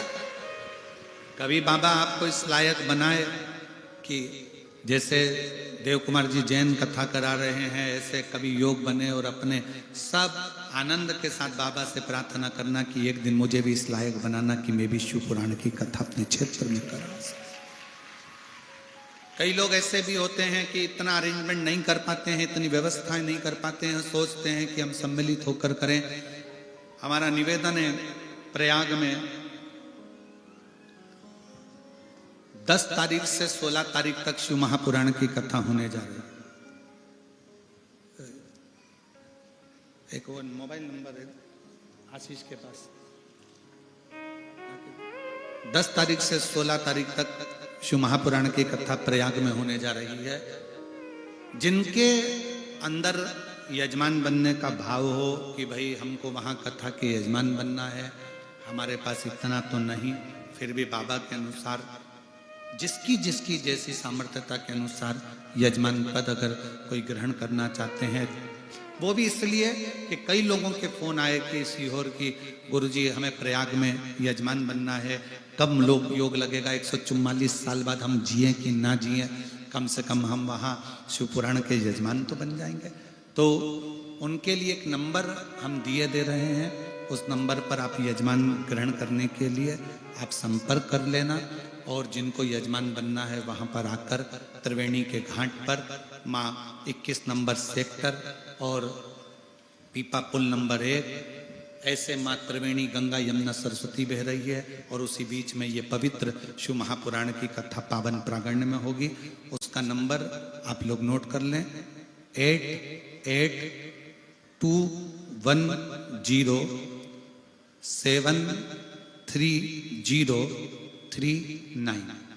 ये जिसको भी यजमान पद ग्रहण करना है वो इस नंबर पर संपर्क कर सकते हैं। वापिस लिख लें 8821073039। इस पर आप संपर्क कर कर प्रयागराज में जो कथा हो रही है उसका यजमान पद ग्रहण कर सकते हैं।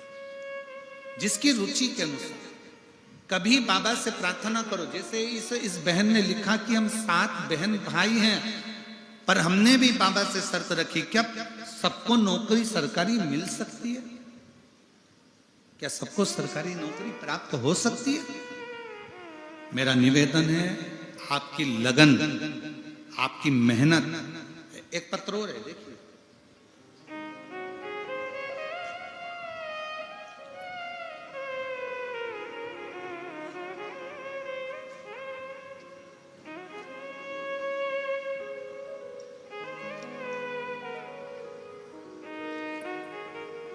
मेरा नाम चंदन सिंह नाइक, माता निर्मल नाइक, कहीं बैठे हों तो हाथ हिला सकते हैं।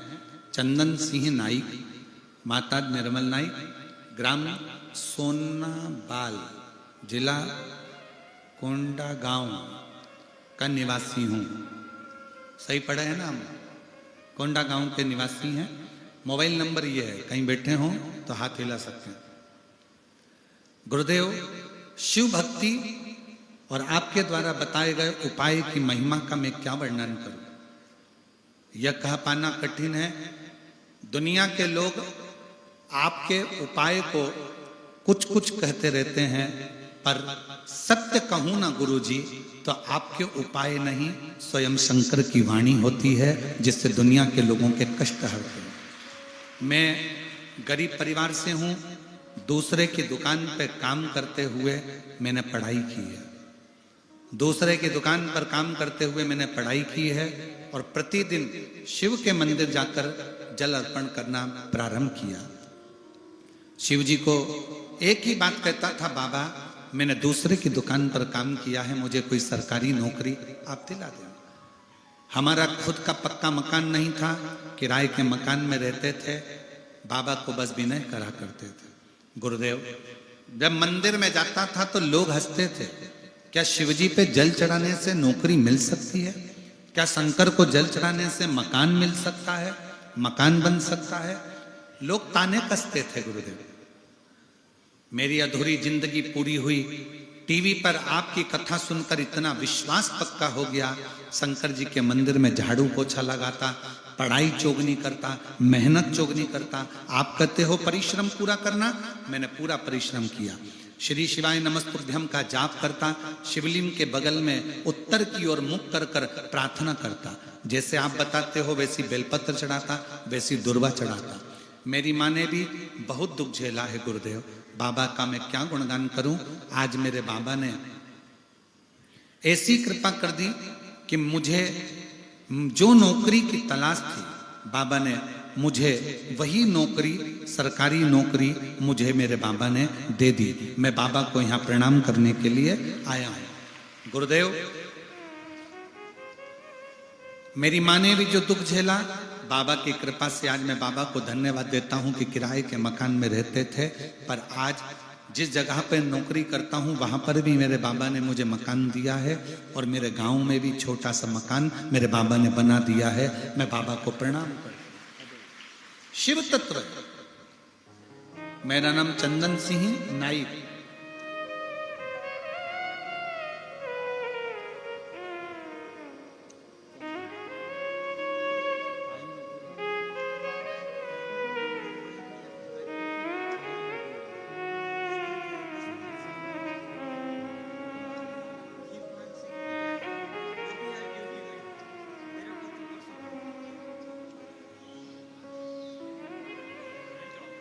आप ही के भैया हैं चंदन सिंह नाइक, जिनका नौकरी लगा। एक बार जोरदार ताली बजाकर साधुवाद।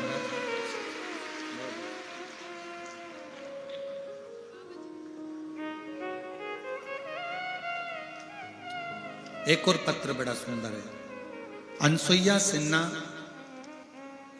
पति डिकेश्वर सिन्हा, ग्राम साकरा, जिला धमतरी। कहीं बैठे हो हाथ हिला सकते हैं। अनसुईया सिन्हा पति डिकेश्वर सिन्हा, ग्राम साकरा, जिला धमतरी। मेरा पुत्र आप ही हैं, आ जाइए बेलपत्र ले जाइए। मेरा पुत्र भानेंद्र सिन्हा विगत कई वर्षों से सरकारी नौकरी की तैयारी कर रहा था, पर कुछ भी अंकों से चूक जाता था। जब दुर्ग में कथा सुनी, भिलाई में, आप कहते हो कि पंडाल में बैठकर जो मांगा जाता है वो मिलता है। हमने दुर्ग भिलाई में 5 दिन तक कथा स्वयं बैठकर सुना और पशुपतिनाथ का व्रत रखी। फिर शिव की महिमा का क्या वर्णन करूं। 2024 में एक नहीं, बाबा ने मेरे बेटे को 3 नौकरियों का ऑफर दे दिया। 1-2 माह गए, सभी आधिकारिक पोस्ट पर मेरे बेटे के लिए नौकरी आई।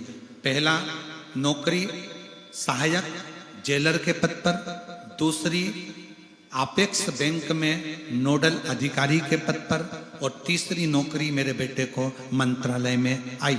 पर मेरे बेटे ने यहाँ जगदलपुर में जेलर के पद पर अधिकारी बनकर यहाँ नौकरी कर रहे हैं। मैं बाबा को यहाँ धन्यवाद देने के लिए आई हूँ। अभी मेरे बेटे की नौकरी जगदलपुर जेलर में अधिकारी के पद पर नियुक्त है। ये शिव तत्व की प्राप्ति। एक बार जोरदार ताली बजाएं। शिव कथा, शिव शिव है।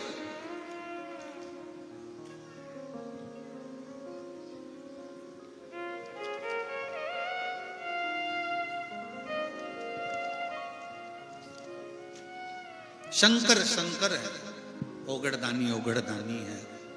और मैंने तेरे ही भरोसे बाबा, तेरे ही भरोसे हवा बिच उड़ती जावांगी। बाबा डोर हथो छड़ी ना मैं कटी जाऊंगी। भोले मैं तेरी पतंग, शंभो मैं तेरी पतंग, हवा बिच उड़ती जावांगी। बाबा डोर हथो छड़ी ना मैं कटी जावांगी। भोले मैं तेरी पतंग, शंभू मैं तेरी पतंग, हवा विच उड़ती जावांगी।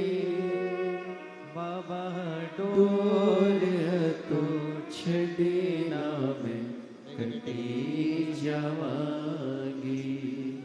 जोरदार ताली बजाओ जिनके बेटे ने सुंदर नौकरी को ज्वाइनिंग किया। बहुत बहुत साधु होता है। शिव तत्व है।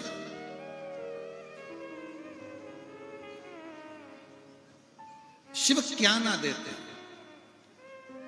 मेरी जीजियों, मेरे जीजाओं, मेरी बेटियों बेटाओं, मेरी माताओं, मेरे भाई, शंकर जी के मंदिर में जाकर एक लोटा जल चढ़ाने का नियम अगर तुमने ले लिया तो शंकर भगवान तुम्हारा हाथ कभी नहीं छोड़ते, तुम्हें ऊंचाइयों पर ले जाकर ही छोड़ते।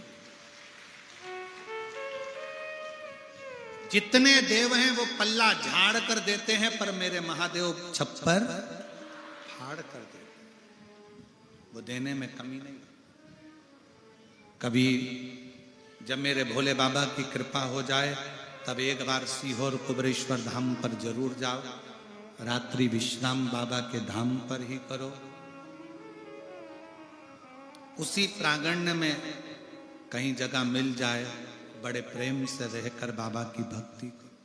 बाबा की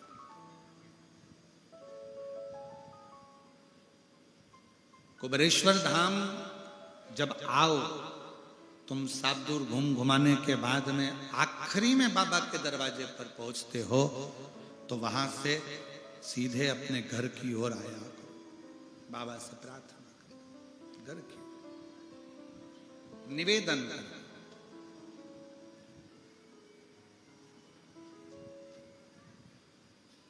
शिव तत्व की प्राप्ति, जैसे पशुपति व्रत करने वाली मेरी बहनें, मेरे भाई, मेरे बेटियां, बेटा जो व्रत करते हैं, उनसे निवेदन है कि पशुपति व्रत करने के लिए जब आप शंकर जी के मंदिर में शाम के समय पूजन करने के लिए जाते हो, मंदिर से जब आते हो ना, तो किसी के घर पर मत रुका करो, किसी की कहने पर कहीं जाकर रुका मत करा करो।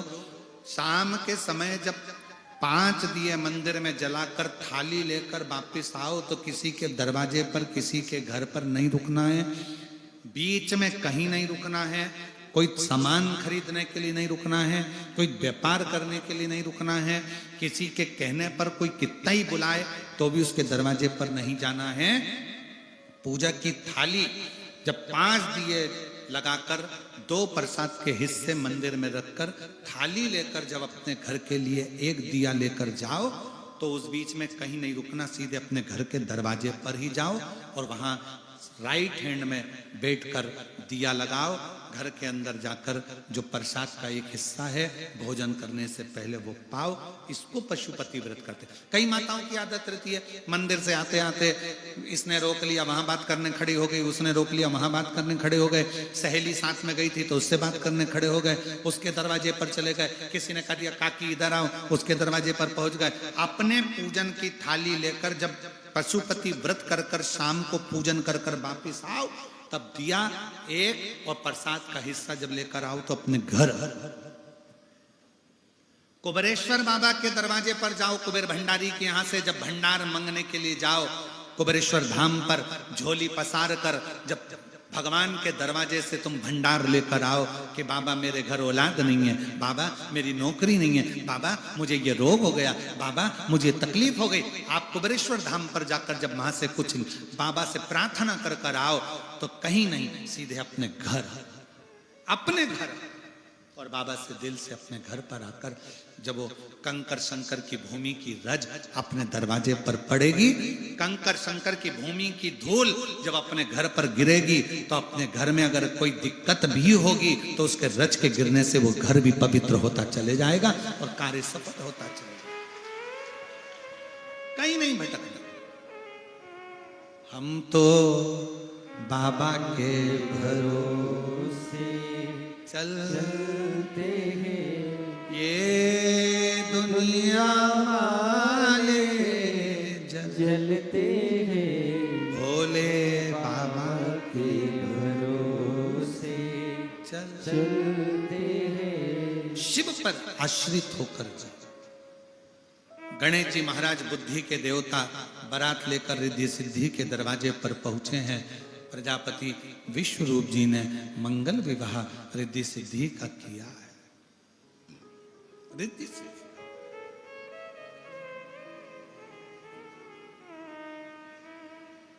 अब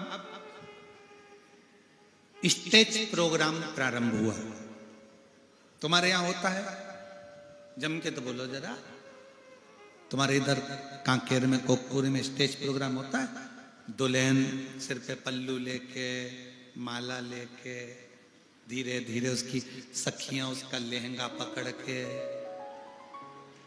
उसकी सहेलियां जो होती है ना इधर उधर वाली, जो उसका लहंगा पकड़ के चलती है और वो माला लेके चलती है स्टेज पर। समझ में ये नहीं आता, उससे उसका लहंगा नहीं संभल रहा तो घर कैसे संभालेगी।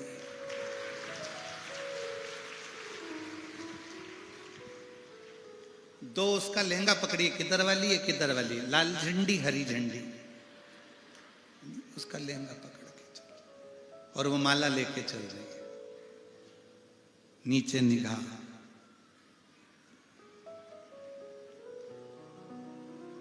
इधर वाली बोल रही है थोड़ा जल्दी चल, इधर वाली बोल रही धीमा चल, हरी झंडी लाल झंडी है ना, थोड़ा धीमा। इतने में पीछे से किसी ने चुनड़ी खींच दी,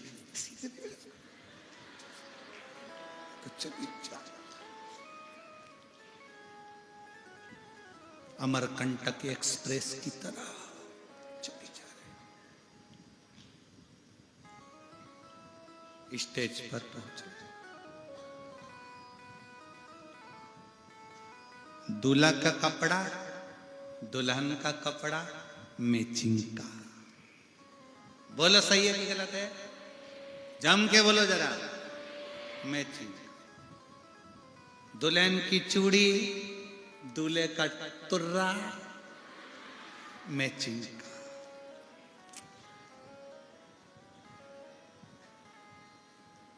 दुल्हन की चप्पल दूल्हे का जूता, बोलते जाओ, मैचिंग का। दूल्हे की घड़ी दुल्हन की घड़ी मैचिंग की।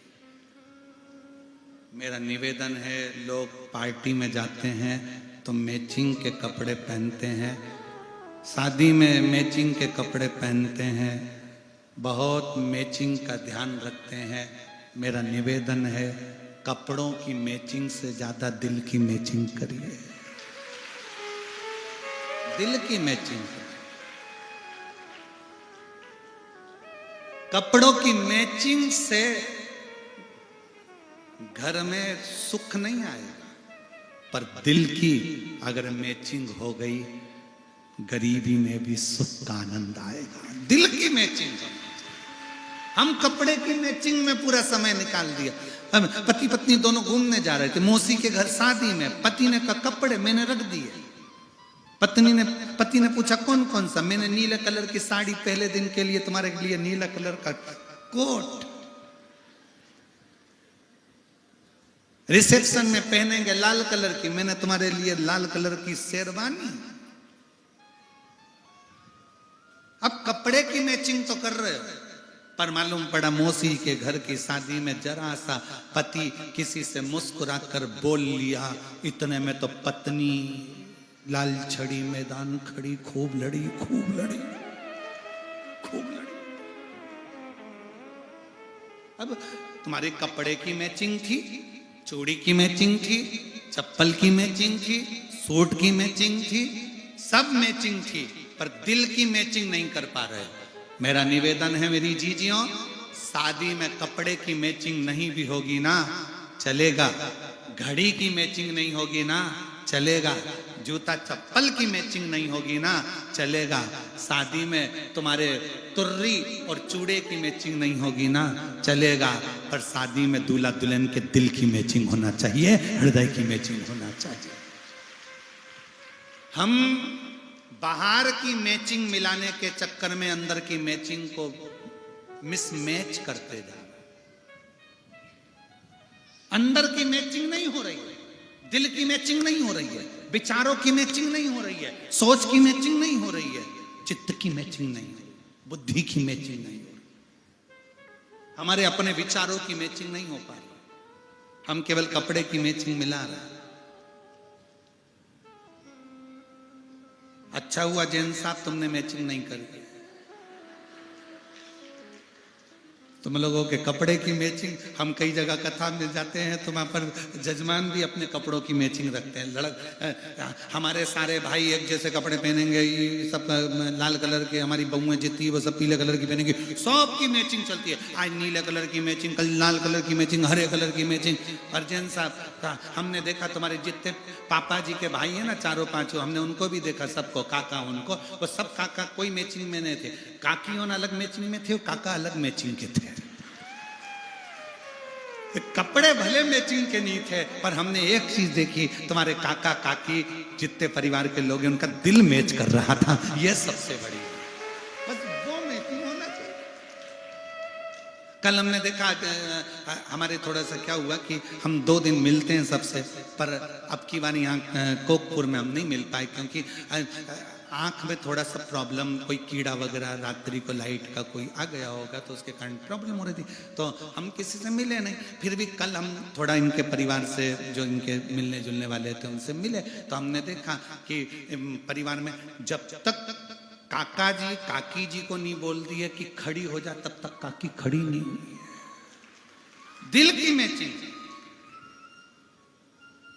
और जब तक बहुओं से नहीं कहा सास ने, बेटी आ जाओ, खड़ी हो जाओ, बहुएं खड़ी, ये दिल की मैचिंग, इसको दिल का मिलना कहते हैं। केवल कपड़े मिलाकर करोगे भी क्या, ये कपड़ों की मैचिंग काम की नहीं है, जितनी दिल की मैचिंग, मन की मैचिंग, हृदय की मैचिंग। सास बहू के हृदय की मैचिंग होना चाहिए, बेटे बाप के हृदय की मैचिंग होना चाहिए, बेटी बाप के हृदय की मैचिंग होना चाहिए, पति पत्नी के हृदय की मैचिंग होना चाहिए। हम उन मैचिंग में नहीं पड़े। शिव कथा कर रही है, स्टेज प्रोग्राम प्रारंभ हुआ, रिद्धि सिद्धि माला लेकर आ रही, गणेश जी महाराज खड़े हुए।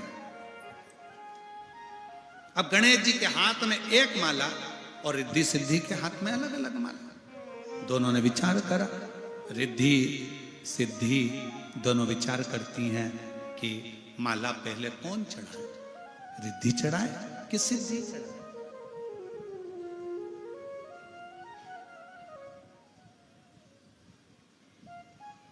पहले माला कौन चढ़ाए? तब दोनों गणेश जी महाराज के सामने खड़ी हो गई, दोनों खड़ी, दोनों।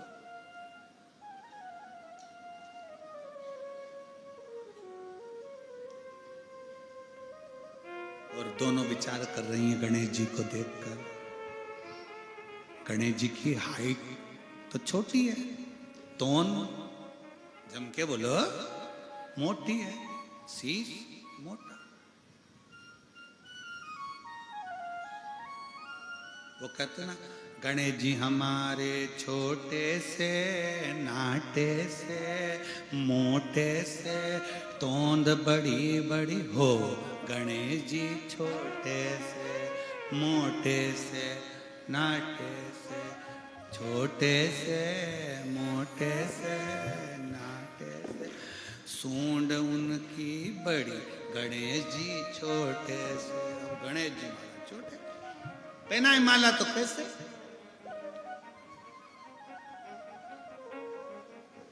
रिद्धि सिद्धि दोनों खड़ी।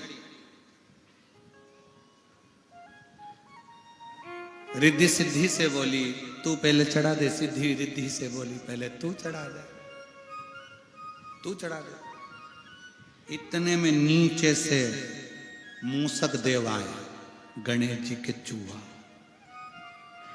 चूहा, और नीचे से आके मूसक देव जैसे ही आ रहे थे, दोनों को घबराहट हो गई चूहे को देख के। तुरंत दोनों ने मिलकर गणेश जी को माला पहना दी, दोनों ने मिलकर।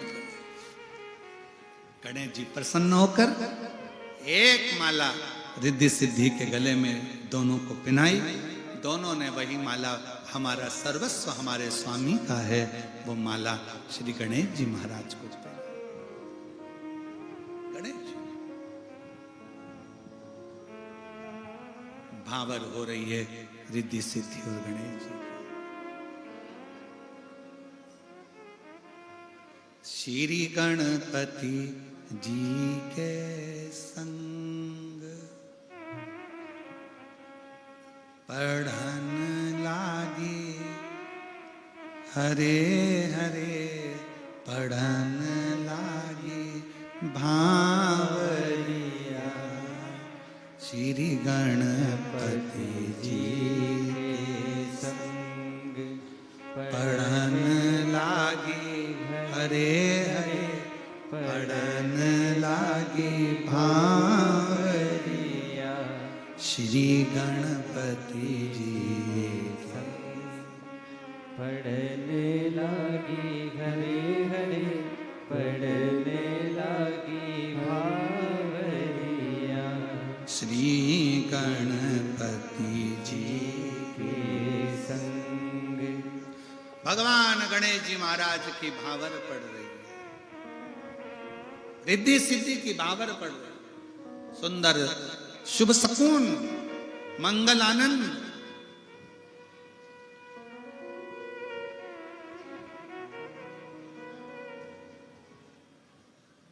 कितनी भावर डली, जम के बोलो, जम के बोलो।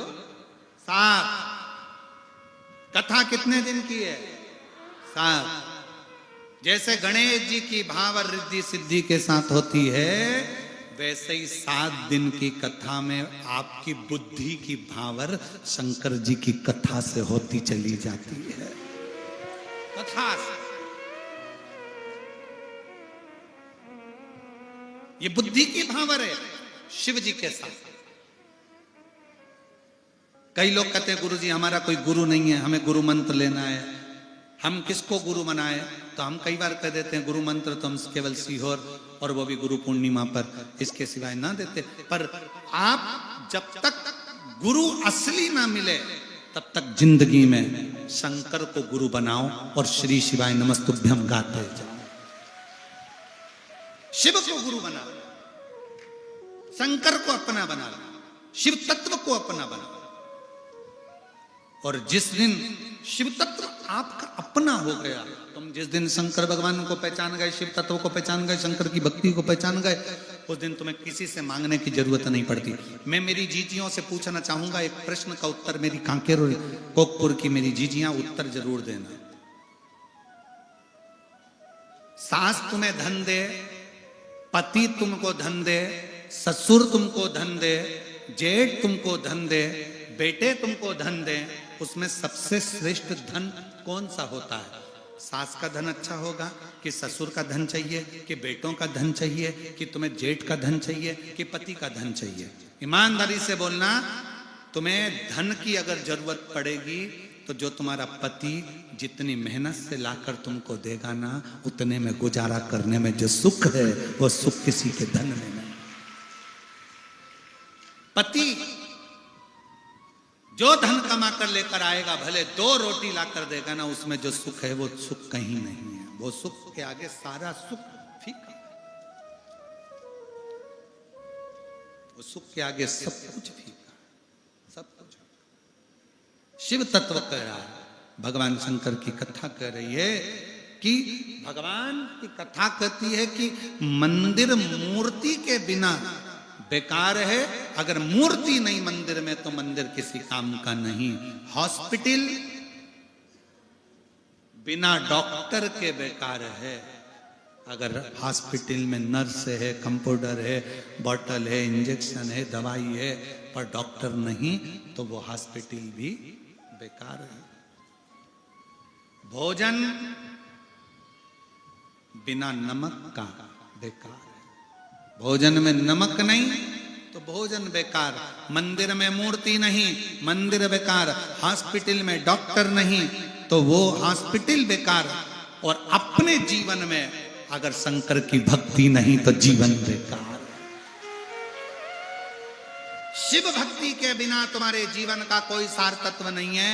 शंकर भगवान को अगर 1 लोटा जल चढ़ा रहे हो, शिव के मंदिर जा रहे हो, शंकर की आराधना कर रहे हो, शिव तत्व को जप रहे हो, श्री शिवाय नमस्तुभ्यम बोल रहे हो, तो ये मान लेना कि तुम संसार में आकर सर्वश्रेष्ठ हो और तुम्हारा जीवन सार्थक हो गया। शिव ने तुम्हारे को अपनी शरण में जपते रहो। श्री शिवाय नमस्तुभ्यं, श्री शिवाय नमस्तुभ्यं।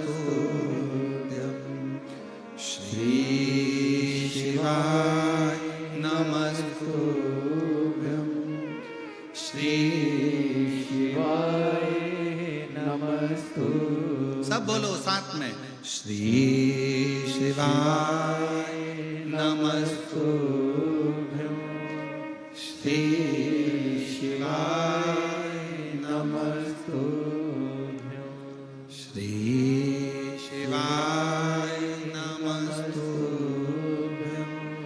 श्री शिवाय नमस्तुभ्यं। शिव नाम जपते रहो, जीवन की उसमें श्रेष्ठता है। आगे वर्णन किया गया भगवान श्री तुमरुका जी चंचुला देवी को सुंदर प्रसंगों के साथ में 12 ज्योतिर्लिंग का स्मरण करो।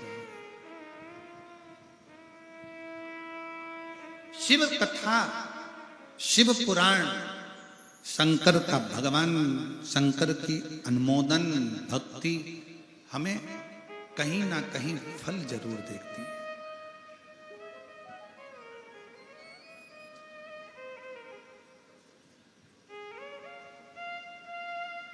पोलियो की दवाई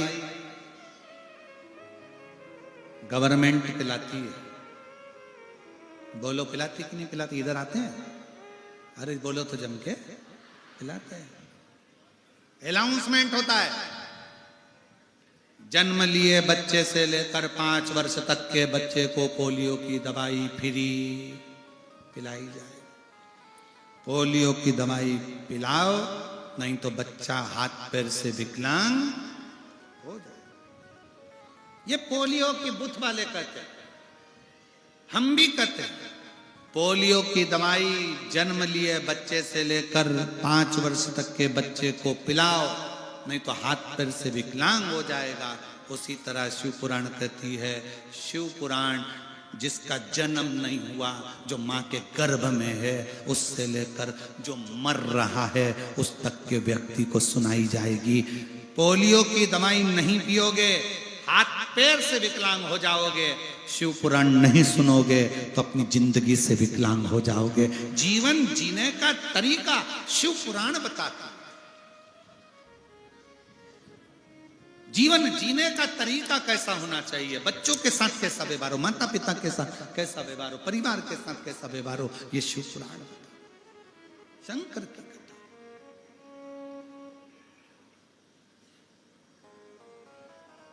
अपने आसपास में कहीं पर भी कथा हो शिव महापुराण की, 200-300 किलोमीटर के एरिया में जाओ, 500 किलोमीटर के एरिया में जाओ, एक दिन तो जाऊंगी, ये विश्वास कर कर जाओ। 10 फरवरी से 16 फरवरी तक जो प्रयागराज पीपा पुल नंबर 1 सतुआ बाबा शिविर सेक्टर नंबर 21 कथा सुनने के लिए आओ। अपनी व्यवस्था के साथ छाता लेकर, अपनी व्यवस्था के साथ पानी लेकर, बिछाने का ओढ़ने का लेकर आओ। त्रिवेणी का स्नान करो, कथा सुनो, बाबा का भोजन भंडारा करो। और वहां के जितने भी उधर क्षेत्र के जितने प्रयागराज के शंकर के भक्त हैं, उनसे निवेदन है अपने जीवन को सार्थक बनाओ। जो शिव भक्त आए उनको अपने हाथों से मुख झूठा कराओ और अपनी जिंदगी को सार्थक बनाओ। तुमने कुंभ के मेले में कितना भी खिलाया हो, तुमने कुंभ के मेले में कितनी भी सेवा करी हो, पर जो शिव पुराण के भक्त आएंगे, उन शिव पुराण के भक्त को एक बार मुख झूठा कराकर जरूर देखना कि 3 महीने में मेरा बाबा देता है कि नहीं देता है, 3 महीने में मेरा शिव प्रदान करता है। एक लिख कर भी रखो, हमने शिव पुराण में प्रयागराज में आए हुए शिव भक्तों को ये खिलाया है, उसका प्रमाण तुम खुद देखो, खुद। और कांकेर के भी कई भक्तों ने, धमतरी के कई भक्तों ने, आसपास के गांव के भक्तों ने खूब सेवा करी कोकपुर में खूब। तुमरुका जी कथा कर रहे हैं 12 ज्योतिर्लिंग की। प्रथम ज्योतिर्लिंग के रूप में श्री सोमनाथ जी का वर्णन करा। चंद्र को काया के रोग से मुक्त शिव जी ने किया। शंकर भगवान जब चंद्र के रोग को समाप्त कर सकते हैं तो आपके और हमारे रोग को भी भगवान शिव समाप्त कर सकते हैं। शिव जी का नाम सोमेश्वर महादेव हो गया। बिटले सेवा समिति 12 ज्योतिर्लिंग में हर साल में लगभग 2 ज्योतिर्लिंग बिटले सेवा समिति करती है, जहां ज्योतिर्लिंग में जाकर कथा करवाना, शिव भक्तों का 12 ज्योतिर्लिंग पूर्ण हो, 12 ज्योतिर्लिंग की कथा पूर्ण हो, उसका प्रयास बिटले सेवा समिति करती है, जिसके अंतर्गत उज्जैनी महाकाल, ओमकारेश्वर और काशी विश्वनाथ 3 ज्योतिर्लिंग भिथले सेवा समिति ने पिछले वर्ष तक पूर्ण कर ली। इस वर्ष फिर पुनः बाबा की कृपा से कौन सा ज्योतिर्लिंग होता है ये बाबा ही जाने। ऐसे ज्योतिर्लिंग में जब कथा हो तो आप 12 ज्योतिर्लिंग शिव महापुराण के साथ आप भी पूरा करें। हम तो बाबा से ये प्रार्थना करते हैं कि जिस जिस ज्योतिर्लिंग में कथा हो वहां आप भी यजमान बने, आप भी आए, आप भी बैठे, खूब दान पुण्य भजन कर कर अपने जीवन को सार्थक बने। सुनो कथा, सार्थक बनाए। शिव कथा कहती है अगला ज्योतिर्लिंग भगवान सदानंद कार्तिक रुष्ट होकर चले गए, श्री शैलम पर बैठ गए, भगवान मनाने के लिए गए, मल्लिकार्जुन के रूप में शिव पार्वती विराजित हुए।